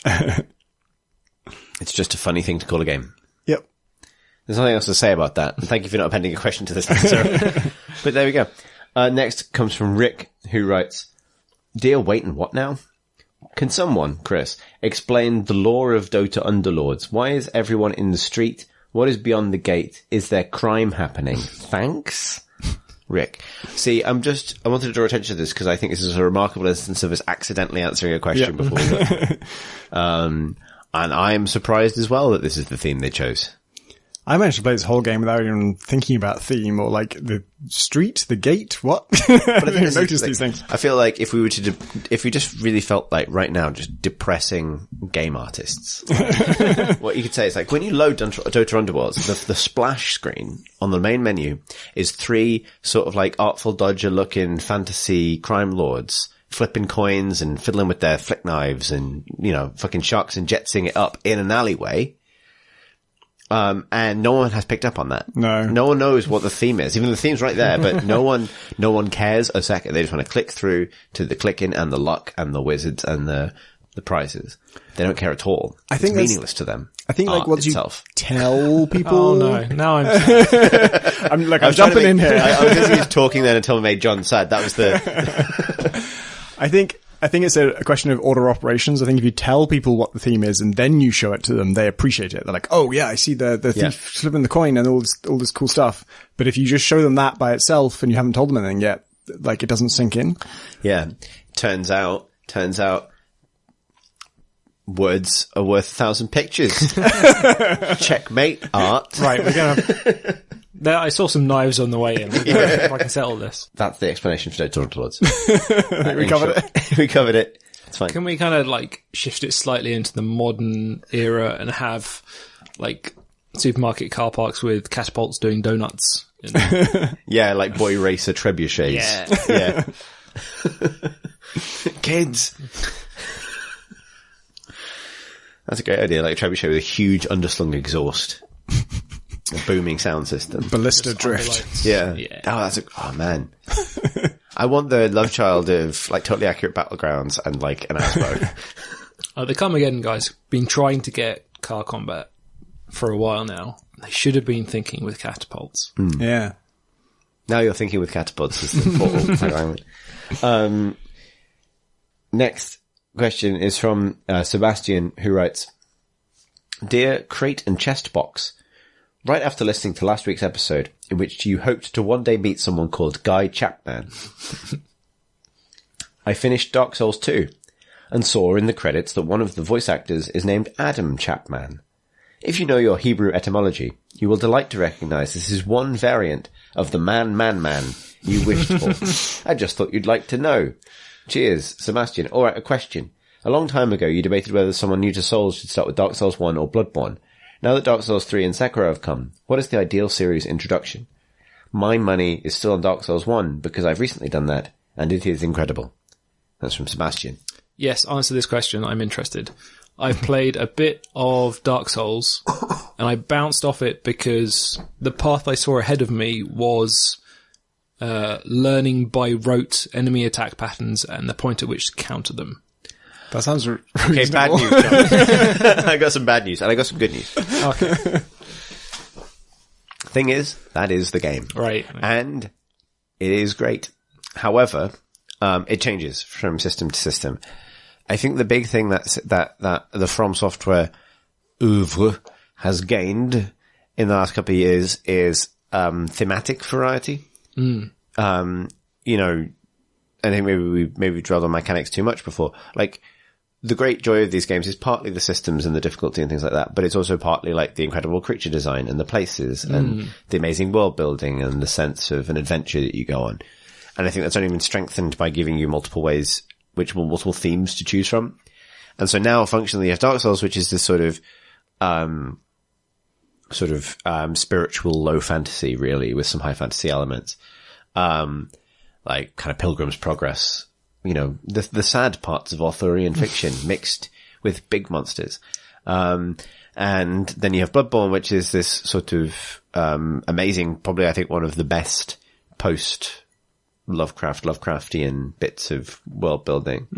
And I'm hypercritical of lots of that stuff. Yeah. And it's incredible on that basis, like a legitimate kind of reworking of cosmic horror in a really interesting way. Someone pointed out recently that when we talk about ocean willies, what we really mean is cosmic horror. And so, or space willies. So yeah, just some of the most tremendous space willies, you'll encounter. And now Sekiro, which is, you know, has a very specific relationship with Japanese history and folklore, which is, you know, very much its own thing, but also it feels a little more grounded. It feels a little bit more like it's got a little bit more, it's got more talking, a bit more humanity to it than the others. It is still a fable, but it's, you know, grounded in history, which the others aren't, you know, and then ultimately in mythology and the sort of symbolic thing that they all go into. And so that gives you different ways in based on what your particular interests are. I also found Sekiro, I only played Dark Souls and Sekiro, but I got on better with Sekiro because the learning of the enemies felt more instinctual than Dark Souls. Dark Souls, I felt like, there's just like a rigorous solution here, and none of it sort of looked good. I don't mean like the models or the animations or whatever. It's just like, you know, I'm doing forwards rolls through the giant man's butt and then turning around and doing an attack animation doesn't really connect. Whereas Sekiro is like really just like fucking swords actually hitting each other and just feels really kinetic. And that's the thing. And when you do it well, it's like, oh shit, that just looked awesome. I think when you, like I think after this podcast, I'm going to show you one GIF of Sekiro when a boss fight goes well, and I think it will sell you on it. Because it is the same thing of like learning patterns and things. Yeah. But the reward is far more palpable in terms of like, you are, it's far less of an RPG. So you're not, you are getting new abilities and new gadgets and things, but you're really constructing a playstyle more than leveling up. And, you are still using the same sword at the end of the game that you use at the beginning of the game. You're not replacing your equipment, like the core elements of your equipment. It's just, you are a swordsman, and it's about doing good swords. It's got my favorite health bar system for sword fighting that I've ever seen. Like we've talked about the Popenti, but like the mixture of breaking someone's posture rather than their health as a way to access death blows is okay. I'm rad twitching. As hell. Yeah. Okay, good positive twitching. Yeah. Like I say, I think I can tell you on it with a GIF. Next up, Noah writes, Dear Mangoes and Yumus, in your most recent venture into Mobaland, you mentioned denying and the mysterious knock-on effects of small mechanical changes. This struck a chord with me, as denying is one of the things I like least about Dota. The lack of denying in LoL means that in order to starve your opponents, you have to engage in more poking and footsies, which has a knock-on effect of incentivizing aggression, which has a knock-on effect of allowing supports to punish bad positioning early game more often, which has the etc, etc. Can you think of similar minor-sounding mechanics that completely shape a game's meta or development? Noah. I feel like I need to get it off my chest immediately that I disagree with the premise of this question. Because Dota has both of those things, but I'd agree that removing denying makes some of those other aggressive things more accessible in League of Legends, therefore they probably manifest at lower tiers, but in professional play, there is no difference. It's just Dota has a different skill level, really, in terms of one-on-one laning, because you have to both be aggressive and proactively deny your own creeps. There's just more to do. I would probably agree with the broader point that was here about skill shots, but let's not get into those weeds, because everyone go asleep. Just because I was playing Pathfinder, it made me think there's two characters where, thanks to their slavish interpretation of the rules, in order to be effective, they have to cast a spell every single round before they make a melee attack. And that means that level of micromanagement means I simply won't play them. So that's just two NPCs off the table that I'll never touch. It's interesting. I mean, I actually thought of Hitman a little bit, just because I was talking about it, where the opportunity system in the modern Hitman, Hitsmen, is the correct plural, it's very close. There were a bunch of opportunity-like things in Blood Money, but I talked before about that Blood Money has something that the modern ones don't, and I'm not necessarily saying it's better. I think the modern ones are just more modern games, and they're better made in a lot of ways. But when there's a whiskey inside a globe thing that opens that a certain patient goes to in a certain mission in Blood Money, and learning that he drinks from there and realizing, oh, I could get in and poison that. That was like me inventing a solution, even though it was put there by designers and they thought about it and they set it up so I could do it. Because I had learnt that my own way, it felt like my idea. And in the modern Hitsmen, they create those same kinds of opportunities, but they just signpost them. And you can even turn the signposting off. But I don't want to turn the signposting off, because then it takes ages to find those things. And if I turn it on, then it just tells me to do it, and there's no joy in it. I'm just like, oh, just do it. And okay, yeah, it happened, but that's what they told me would happen, and all the interest is gone. And they're so similar in a lot of ways, but just, I think partly is that Blood Money, because it just had nothing like that, you would just spend your time doing the normal, like, just, is there any way I can get this guy alone ever? And then can I do anything to him that would kill him and get away with it at all? You spend all your time doing that, and then along the way you notice these other opportunities. And the modern one, by offering you that as a total cheat kind of solution thing, it just, for me, it invalidates those things. It just makes them way less interesting. I think these small changes are mostly amplified in multiplayer games, where those tiny advantages are suddenly incredibly important. And it makes me think about knife running in Counter-Strike. There's a really basic example. You run faster with your knife out. And that means you have a secondary layer when you're moving around in Counter-Strike. It's like, what zones is it safe for me to switch to the knife and move faster? What time is this advantageous? That is so stupid. Yeah. Just like, it's dumb, but it becomes a mechanic. If it was just like holstering your weapon and that made you run faster, okay, yeah, I get it. Like, you can't sort of be aiming from the hip whilst running and do it at the same speed. But the fact that you bring out a knife is such a video game thing. I can only run faster if I'm looking at the knife. I need to see the blade. Yeah, you just get this secondary overlay of the map in your head. It's like, these spaces are safe for knife running at these specific times. And yeah, right. Yeah. That's what I like about these sort of, I think you're right that multiplayer games tend to bring out these. In fact, I think the art of multiplayer game design is so often about these details and just about as important as anything else. And I think it is the reason that most of the great competitive designs are mods, to be honest. Like, I think you can, like, if you name a great multiplayer archetype, then mods do pretty well. Like, in terms of the overall kind of like what designs succeed over time. Like, elsewhere in gaming, it's not quite so much the case, but in competitive multiplayer design, it absolutely is. Yeah, it's hard to miss with Underlords and the auto chess thing. Yeah. Well, we're watching it happen live, straight off Dota, we knew it happened with Dota, but like, for me at least, I wasn't sort of seeing it happen. I knew about Dota long before Valve bought it, but it wasn't a thing that I was thinking about and hearing about every day. Whereas auto chess was just like, oh yeah, we saw that. I was listening to podcasts about auto chess before Underlords was announced, and now Underlords and Teamfight Tactics are both out, and they're both major companies have done it. And it's hard not to miss this thing about, like, it seems like competitive multiplayer game design is a problem that, like, major AAA companies just can't solve, and big communities of players can solve. Like, it's just like, it's funny. You just need this many brains on it for somebody to come up with something. Just I would argue explode. strongly that this is how sports happen. Sports don't get designed; they grow. Like, they, you know, a lot of people play with a ball in a particular way over a long enough period of time, and they'll figure out probably the best way of doing that. Yeah, and like, that's not to say that crowd design is the answer for all kinds of game design. It's just specifically competitive multiplayer game design. Like, I think this is one of the reasons that, I think Blizzard have a really interesting relationship with this, because they are certainly a company that has ownership of several great, robust competitive games.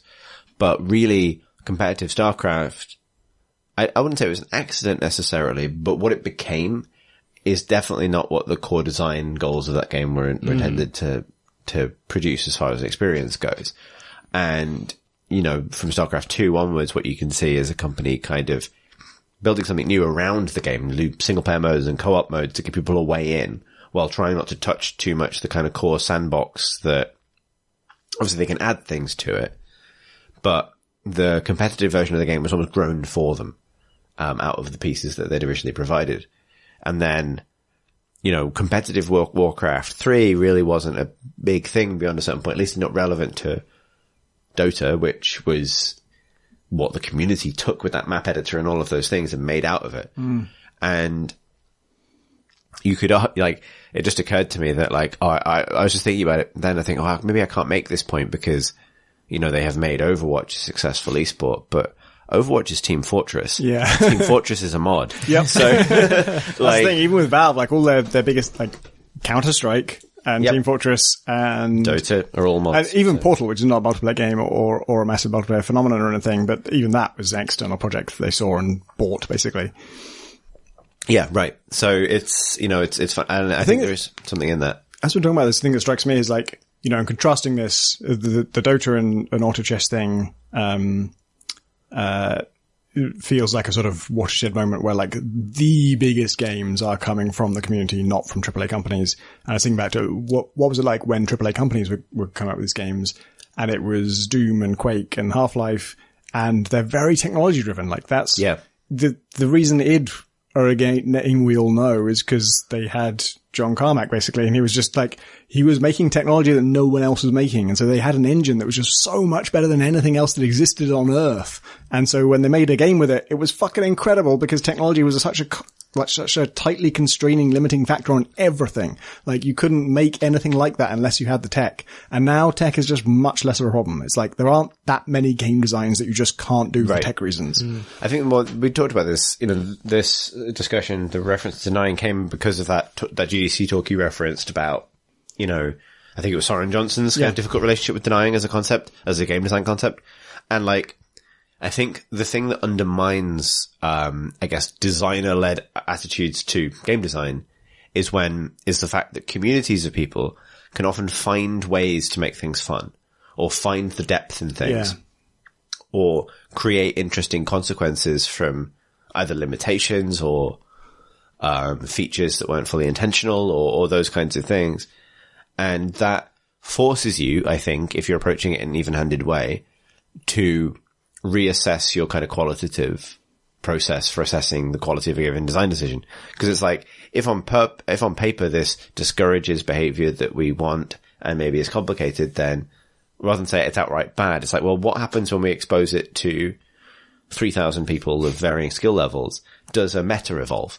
Does a way of interacting with this limitation evolve that's actually interesting? And like, that for me is the great philosophical divide between Dota and League of Legends. I really don't come down super strongly on either side of that as well. I do, but but I completely respect LoL as a game and as a esport and things like that.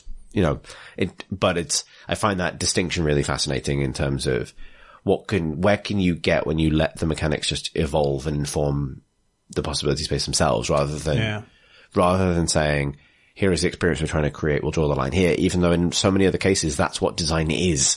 Like, it's in any other form of design, when you talk about architecture or something else, it'd be really weird to hold your hands up and say, we're just going to let the rest of this do itself. But that's one thing that's great about game design. And I think it almost requires a competitive context because, you can't do this for single player games. And the reason is, the potential, output of a single player game in terms of the experiences people could go for is so variable. Some people will want to master the mechanics. Some people will want to be creative. Some people will want to see the story. Some people will want to, some people will simply want to see all of the different parts of it. But with a competitive game, you can just about almost always boil it down to both sides want to win. And if you can do that, then every mechanic becomes interesting. It's like, it doesn't matter whether it's crazy and physics driven like Gang Beasts or it's super rules driven like Dota. And it's like you're sort of forced to care about it as well. Like you can't be the kind of player when I play a lot of games, I just sort of ignore a bunch of mechanics. Like I don't care about being good at archery or whatever because it's not what I'm interested in. Even if archery is the best way to play this game, I don't care. But if it's a multiplayer game, I fucking gotta care about archery. Right, yeah. Or I'm gonna get owned by an a archer. relationship with it. You're suddenly forced to have a relationship with it. If it's overpowered, but you don't enjoy it, maybe you don't like the game, or maybe you don't like the part of the game. Maybe then think less of people who like that part of the game. But that all becomes part of the fucking fabric of the thing, and that's why they're so interesting. That's why I don't play them. It's like, and that's why I really enjoy them, I think, because it's like, you enter this sort of designerless kind of void where it's like, let's just see what happens with all these pieces and what people end up doing with them.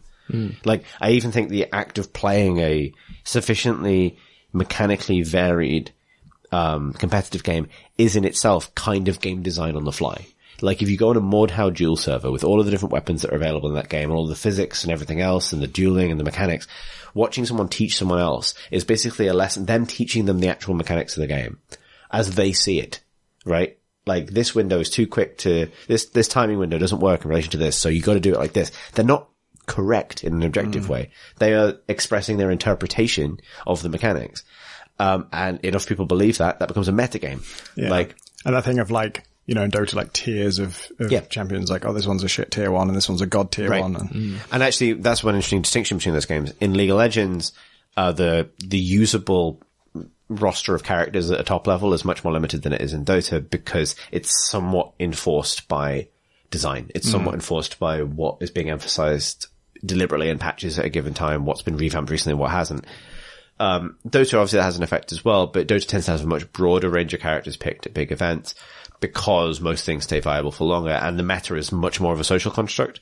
There are great examples of characters that everyone thinks are complete garbage suddenly overnight becoming first pick and ban choices with no mechanical change having taken place simply because of an attitude shift.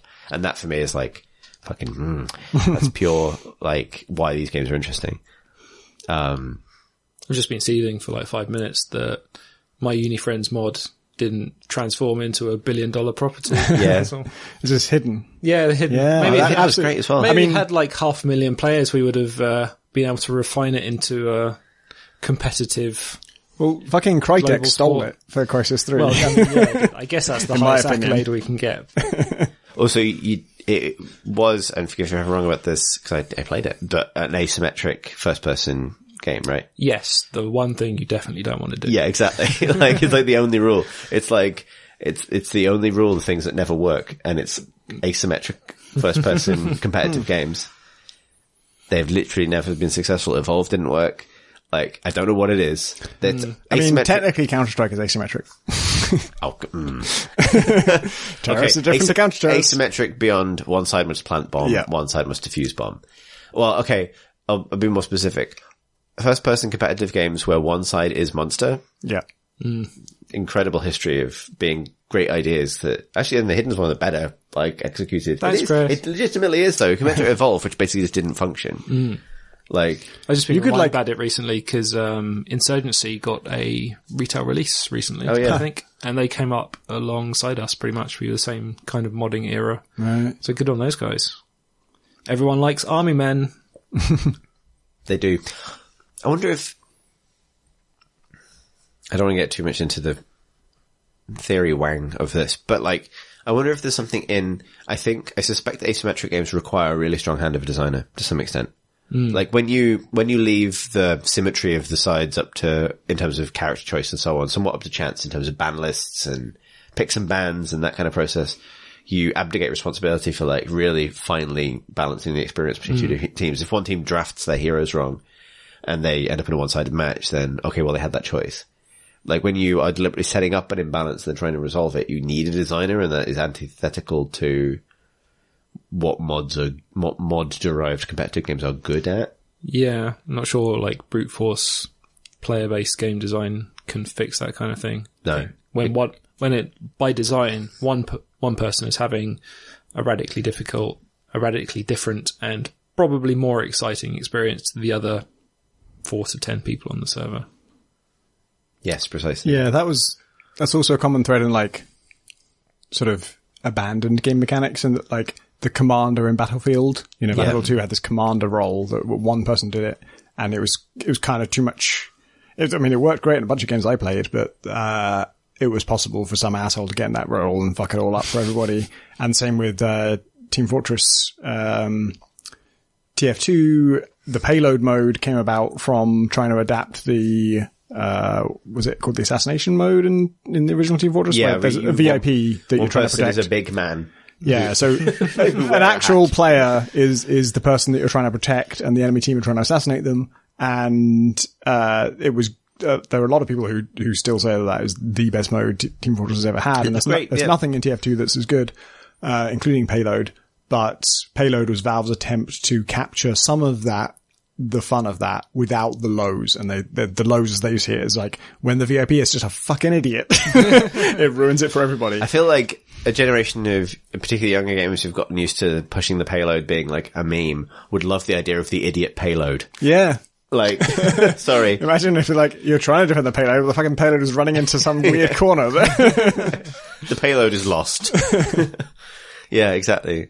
Like, I think the games like PlanetSide make for another interesting comparison here. I think there's an element of, oh man, I could just talk about this all the time. The other thing that defines these asymmetrical games in relation to other kinds of things is where there's a fantasy involved. One thing that upsets great kind of community-led competitive game design is there being an experience to provide alongside, beyond simply competition, right? I'll give you an example. Dota used to divide its heroes as Scourge and not Radiant. They're called Radiant now. What the fuck were they called then? Sentinel. And that was thematic. That was lore. That was who's on what side. Doesn't fucking work. You have to break down those barriers. You can't make fiction be one of the things players have to contend with, even though that is pure design. It's pure like, well, there's a story we want to tell here. There's an experience we want to express. No, not allowed that. Put the pieces in the box, shake it. Just like, cause I don't know it that well. There's still like a there's like a Scourge side of the map and a Radiant side of the map. Yeah, there's Radiant right? sides of the map, but any hero can be the people who play on the Radiant side of the map aren't restricted to Radiant characters, right? No. It's all... Well, characters do have an alignment, but they're not bound to those. It doesn't matter, whatever. Yeah, because the story of Dota as they got to it with Artifact is that every Dota match is canon, because every Dota match is the end of the universe. So whenever the Ancient blows up at the end of a Dota game, one side wins, time resets. And all of history happens again back to that point, and that reshuffles who was at what place for the final battle, which is kind of a cool solution to something that has to be the case mechanically, which is anyone can be anywhere. Similarly, asymmetrical games where one plays a monster or something have an aesthetic they're going for. You want you to feel like a monster. You don't want you to feel like, and similarly, games like PlanetSide always had this option about we want big sci-fi war with lots of different roles being important. We want pilots to be important. We want transport drivers to be important. We want, commanders and CQC guys and snipers and so on, and trying to create a balance where that experience manifests is really fucking difficult. Players will just optimize it and tell each other off for doing the suboptimal things, and that creates a negative experience. I fucking love it. Like, the Dota thing is kind of funny to me, but then Overwatch is even funnier, because it's like, they went so big on the fiction of like, there's this evil team and the good team, and we're gonna like have fucking comic books about why they're good and why they're evil and what they believe in, but also you just play as whatever. Like, there's not a good team and a bad team, it's just, you on this team, you want to be Widowmaker? You can be. It's fine. Yeah. Whatever, yeah. They're all fighting each other. You can be 3 Widowmakers versus 3 other Widowmakers, whatever, I don't give a fuck about the fiction. We just said we did, but we don't. Yeah, I find that distinction quite frustrating, personally. Like, yeah. I mean, TF2, at least, they're all just fucking mercenaries. And so it is weird that there's like 3 spies or whatever, but they are all just mercenaries, and there's red versus blue, and it plays up how arbitrary it is. Mm-hmm. Whereas Overwatch went so deep on like, there are 2 different factions, they're fighting each other, they're 2 different sides, but also that has no effect on who you can play. But they must also push a cart. Yeah. What were we talking about? I would bet that like Valve and Blizzard and Co are not trying to figure out how do we be the guys who invented auto chess. They're trying to figure out how do we be epic. Because Fortnite they didn't have to invent the fucking thing. They just saw someone else's thing and they capitalized it in such a way that they overtook that thing. And that's what you got to do. Yeah, I mean, well, sometimes you just got to do it and make it free. Like that's the thing. Like, it'll be interesting to see if that's a repeatable phenomena. Like the combination of battle royale, accessibility, and so on. Like, Fortnite is an interesting thing to exist, Like, just as a phenomena. Like, it does how big it got, how quickly, despite not being an original product. Like, if you talk about something like Minecraft, obviously there's a huge, I mean, you could be pedantic and say the word Infiniminer, but like, nonetheless, Minecraft was Minecraft itself was the moment when that formula became successful. Yeah. Fortnite was not even the moment when Battle Royale became And it was a very successful. different formula to Infiniminer as well. Like, the block thing was Infiniminer, but... For sure, yeah, precisely. Like, and there's lots to Fortnite, and there's lots of clever things that have been done with it, but, like, yeah, it's an interesting kind of... to me, it feels more like a success of positioning rather than precisely the game itself. But yeah, be interesting to see how repeatable it is, or how long it persists. Maybe it may well be too big to ever stop being a kind of cultural object now. But, yeah. Should we do a different question? How about a different question? I don't remember what that question was now. It was about whether minor mechanics that shapes a game's meta are developed. Okay. Apparently we got some thoughts on that. Aidan writes, "Hi all. There's a bit in Castlevania," he means the TV show, "early on in season 2, episode 6, where our lovable rogue Trevor Belmont is trying to prop a door shut using a plank of wood.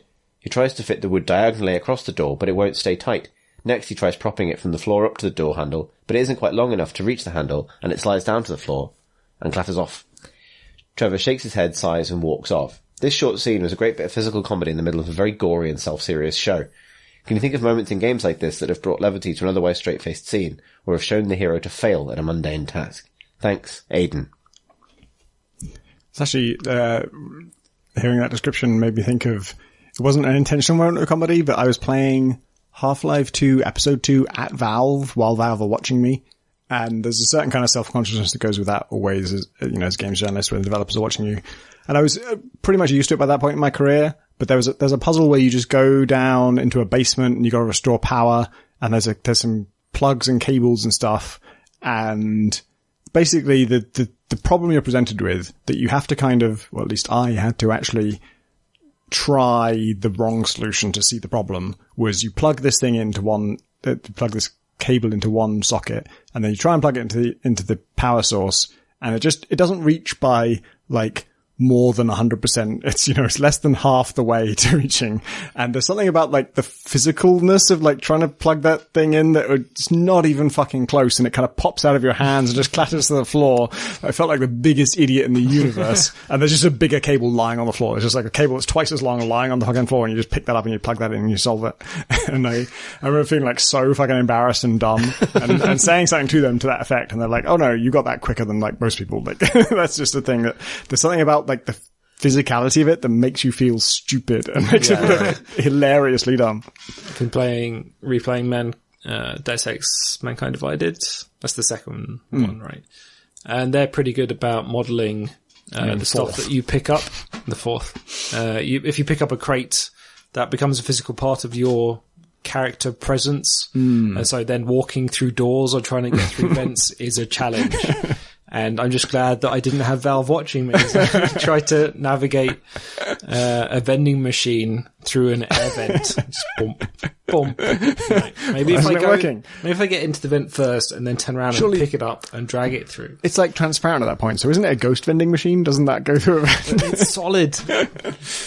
I wish that when you try to do that, like you just sort of physically saw Adam like bump into it and go and drop it on his toes, and then that's the thing, right? Like games allow you to enjoy the ungainliness of actions that a movie or something would elide normally. The nice thing about that Castlevania scene is that it includes some of that awkwardness. It doesn't need to, but games almost have to by virtue of giving you the freedom to fuck up. That's kind of what's great about them. I was playing, although I'd probably return to it when Pip's next on the podcast, totally reliable delivery service, which is not from the same family of games as Totally Accurate Battle Simulator. They might be capitalizing on the totally thing somewhat, which is a game where you play as a bunch of portly delivery people, you and your friends, and you run around a little cartoon world. They got googly eyes. They're very, not quite googly eyes. It's more like there's quite a lot of pathos to their sort of dumpy, like little forms. And your only controls are to, left mouse button sticks your left arm out straight in front of you, and right mouse button sticks your right arm out in front of you. And if you modify either of those with Q and E, that changes them to up. So you can go forwards and up. I'm miming this in real life, or like one up and one down, or that kind of thing.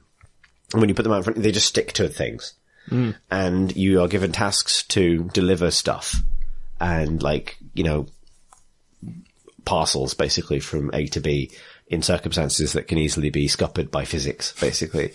And it's somewhere between Viscera cleanup detail and Totally Accurate Battle Simulator in the degree to which physics can just fuck everything up for you.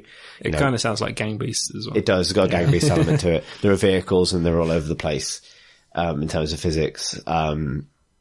It's really, really fun. Really, really liked it. Happy a couple of hours playing it. But that is a real celebration of just those games are just games about fucking things up, basically. And about the joy of the fact that if you physically simulate things, almost everything is a fuck up almost all of the time. One of the great lies of sort of fiction is that people don't fall over or drop things or fail to do things right the first time almost all of the time.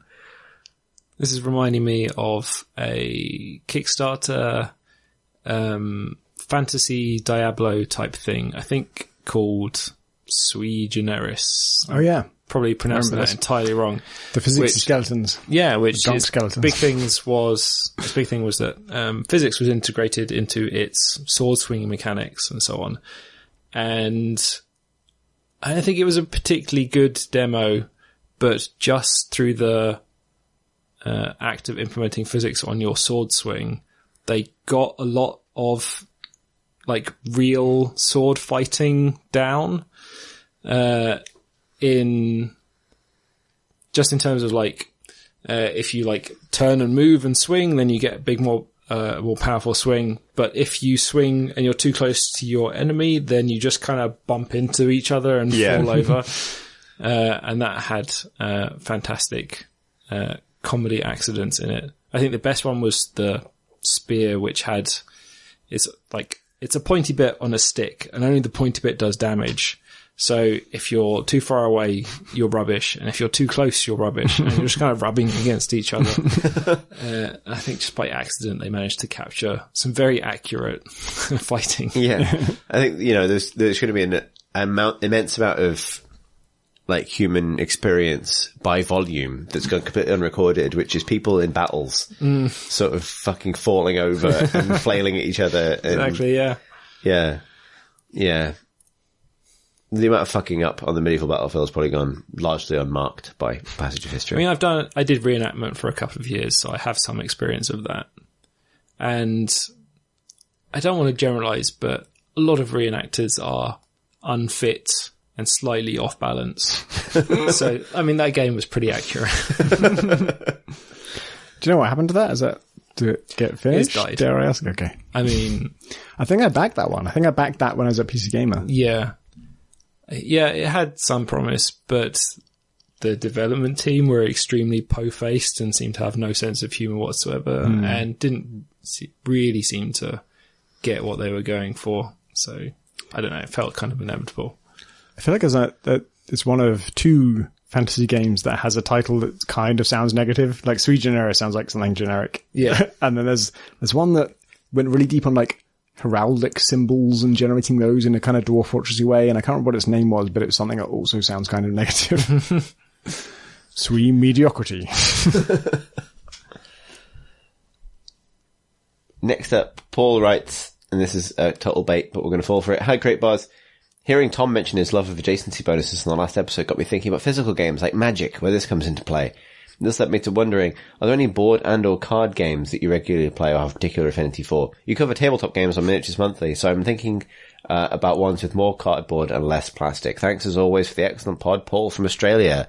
Did someone say excuse to talk about tabletop games? Let's come out with Cosmic Encounter. It's probably my favourite game. It's a game about several different alien races trying to set up colonies on their opponent's systems, but the key thing is that each of them is an alien out of a deck of about 100, some crazy amount, which allows them to cheat in a very interesting way, just entirely breaking the rules. Like my favourites are I think the Machine, which is like a self-replicating alien that if it launches a successful attack, it just gets to keep going and going and going and going. Huh. I think I've heard that one. Another one is the Filch or the Thief or something like that, which enables the player playing them to steal from the draw deck. And they have a special rule, which is if they are ever caught, the thief must return what they stole, but the draw deck gets slightly closer to them. I love that. I love the thief in Cosmic, yeah. I remember playing a game of this where I can't remember which round it was, but one of us was the mirror and the other one was the inverter or something between me and Alex. And so the mirror means that when you reveal what value you had for combat strength, you get to swap the digits. So if it's 0-1, you can change that to 10. And if it's 10, you can change it to 0-1. And then, I think that might have been Alex's power and I was the inverter, which is just, my power is the lowest figure wins, not the highest figure. And the problem is both of you have to decide whether you're going to apply your power or not before you reveal. So you both have to figure out, like, either of us can make this go either way. But if we both do it, it ends up going the conventional way. And we both have we also have our own ideas of like who has the greater military strength, because you also enlist your allies to help with you. And yeah, it was a great mind game. I think I came out on top in that one. But then I had another one where I had the most amazing, probably the most overpowered card in the game, which is, everyone who ever dies is part of my army. Like, every ship that's ever lost goes into the void. Yes. I own all the ships in the void. I am the void master. I'm just like, I have this fucking game locked up. And then Pip won because she had the card that says, you swap your role with whoever you like. Just took my role. Oh, fuck. Yeah, that's a great game, actually. I haven't played Cosmic in ages. On the kind of other end of the spectrum, there's Tales of Arabian Nights, which is essentially a choose-your-own-adventure that you play between several people. It generates amazing stories, and if you go into it expecting like a story generator, it's fabulous. If you're the kind of player who doesn't mind being like ending the game having been in jail for the entire time and contracting several contagious diseases and possibly being turned into an ape, that's fine. If you want to troll a very competitive player who sees all games as something that you win, it's fabulous as well.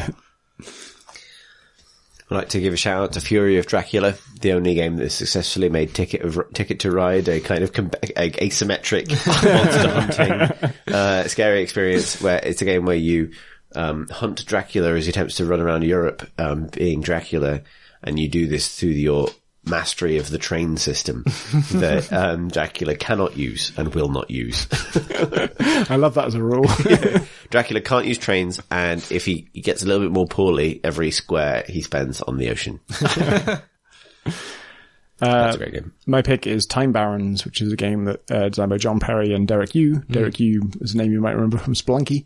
And it's a card game where you sort of build, it's a bit of Age of Empires kind of thing, where you place down things like a church or a temple or a castle, but you can also, that's the thing that costs you actions, and after you build those things, they stick around, they give you some permanent benefit. But you could also spend those actions to upgrade from the medieval era to World War II era. And in World War II era, you could build a barracks, and you could build artillery, and you could build that kind of stuff. And then in that area, you could spend some actions to upgrade to the modern era. And from modern era, you could spend some actions to upgrade to the future era. And so it's about like, you always have a choice between, do I want to play a card that actually like attacks the enemy right now, just does like 3 damage to one of their buildings? Or do I want to build a building myself? Or do I want to tech up so that the buildings I can build in future are better? Or do I want to draw a card which is going to get me more options at the tech level I'm already at? So maybe the thing you want to do is like invest a whole lot of actions into getting up to a good tech level, then spending all your actions on drawing cards and then building. And that's really good, but it's taking you a long time to get your shit set up. And if the other person is just firing catapults at you that whole time, you're losing, what few buildings you have. And the balance of that is really cool. And it's got a few neat little like kind of twists on that, which is the number of actions it costs you to upgrade is the tech level you're currently on. So tech level 1 it only costs 1 action. Wait, no, it's the tech level you're upgrading to. So at tech level 1, it costs you 2 because you're upgrading to tech level 2. And to get to the modern era, it costs you 3 from there. But tech level 4, it costs you 4 actions, but you don't have 4 actions. You only get 3 actions. So there's no way to do it unless you've already built something and gives you some kind of extra actions. And there are ways to do that where like, oh yeah, I just have a building gives me 1 extra action every single turn forever. Or there's ways like I'm going to blow up my temple to get me extra actions. I'm going to kill 3 of my people to get me extra actions. So I get to the future era and now I'm firing a doomsday laser at your church. And, the doomsday laser actually is kind of infamous for it's a tech 4 thing. It does something like 6 damage every shot, which just annihilates every single building in the game, full stop. But it's infamous for never firing because you have to get to tech 4, then you have to build it, then you have to staff it, and then you get to fire. And if the other person hasn't beaten you by then, you're already losing. It's got that great kind of anachronistic thing that you sometimes get in generation spanning games where your AI run chapel is pumping out people yes. for your advanced civilization. Yeah, so there are attachment cards and those upgrade things. Sometimes it just like adds 1 extra or 2 extra hit points to it or something, or repairs all damage to it. But then there's, I think it's like nanobots mean it can activate a second time for free, but there's no restriction on what you place it on. So those could go on a catapult. Again, just the tricked out catapult doing donuts in a car. The next question comes from Worried, who writes, Dear Creighton Crowbar, I'm worried. A couple of weeks ago, I paid Microsoft £1 for the Xbox Game Pass on PC. Next month, I'll be paying them £4. For the price of a cup of tea, I've finished Void Bastards, a full game of Imperator, Astroneers, Bomber Command, and Shadow Tactics, as well as befuddling myself with Opus Magnum. In the next few months, I'll be playing Metro Exodus, We Happy Few, and Tacoma. Also, I'll be getting access to the Outer Worlds and Outer Wilds, I believe. Because Microsoft own Obsidian now. I think Outer Wilds was also an Xbox Pass game, right? Maybe. No, it's on Xbox. It's on Epic, isn't it? So probably not. But I think both. Oh, I think on PC is Epic exclusive. I think and they're then talking on about Xbox Outer Worlds this time. In a few months, at which point I will have paid roughly £25, which is probably less than Outer Worlds will retail for. Can this be profitable? Can this be a profitable method of delivering games for anyone involved? Is this continuing to devalue games? Has anyone ever really finished a Zachtronics puzzle game? Yours sincerely, Worried. I'm worried about this too, because Humble Monthly is already a set of games that, like, I look at what they're offering and it's just, why would you buy a game if you have all these? Like, if you're getting that, like, it's sort of 4 or 5 games a month, but they're fucking major things that were recently released, released in the last 6 months. And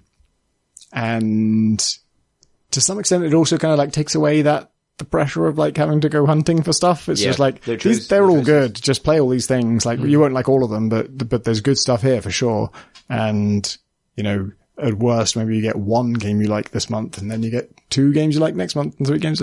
And yeah, it scares me because I'm like, why will people going to buy my thing? Like, yeah, I can sell my game to Humble, but the return on that is not as good as what we currently get from selling it for free. Selling it freely on Steam. And, that's the beginning of a huge trend that, now Microsoft and Epic and, everyone is getting on. So the short answer is, I don't have any reassuring words for you. It scares me too.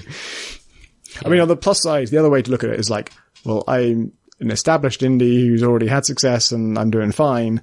The people this helps are, to some extent, there's a lot of people who are getting deals from this who would not have great prospects just selling on the open market in a, totally flooded marketplace. This is a time, I've never seen a time where there's more money going around to indies, just people paying lump sums to indies to say, we want your game exclusive to our platform because we want to make a platform look good and your game looks good and we think it's cool. And a lot of those people, that's always been true with publishers. If a publisher is sure they'll make more money than it costs them, then of course they'll do it. But the environment we have now is there's a lot of people like, there's prestige purchases. There's games you'll buy because they just look cool and they make your platform look cool, and it being exclusive to your platform is a big deal, more so than the sales. So they'll pay over the odds. And so it's a better environment than there's ever been for a certain class of developer to get their foot off the ground and get some money and get something going. I have a couple of friends who get a lot out of PlayStation Plus. Is it the subscription that gets you free games? And I've been delighted that they've been exposed to a bunch of high quality indie games. But I'm not sure that translates into them going off and like searching for those developers and buying their next projects. I think it's just a stream of things that they get for free. Right.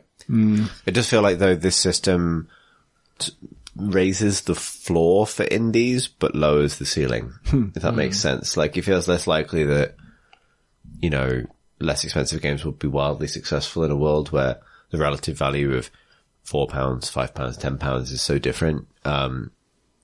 But yeah, like, as you say, Tom, it feels less likely as well that a project could be worked on to a certain level of polish and quality and simply drop off the face of the earth completely. Yeah. Which has always been a risk. So yeah, like, it's tough. I mean, and it's also a response to just how much money people have to spend on entertainment, right? Like, and how many risks they're willing to take in doing so. Like, if you can spend a small amount to get a big bag of games every month, then I can understand why that's more appealing. Like, not just price notwithstanding, like, the ongoing importance of Steam sales and the kind of like collective psyche seems to attest to the fact that discounts are still the kind of,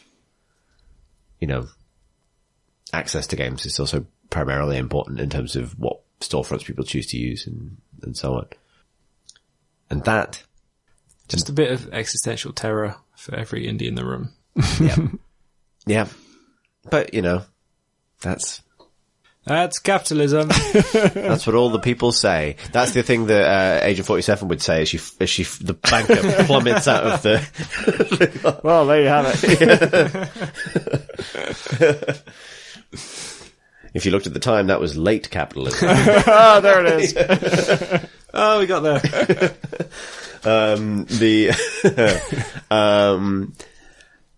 That's all the questions we have time for. If you'd like to send us a question for a future episode, email address is questions@crateandcrowbar.com. You can also follow the podcast on Twitter @crateandcrowbar.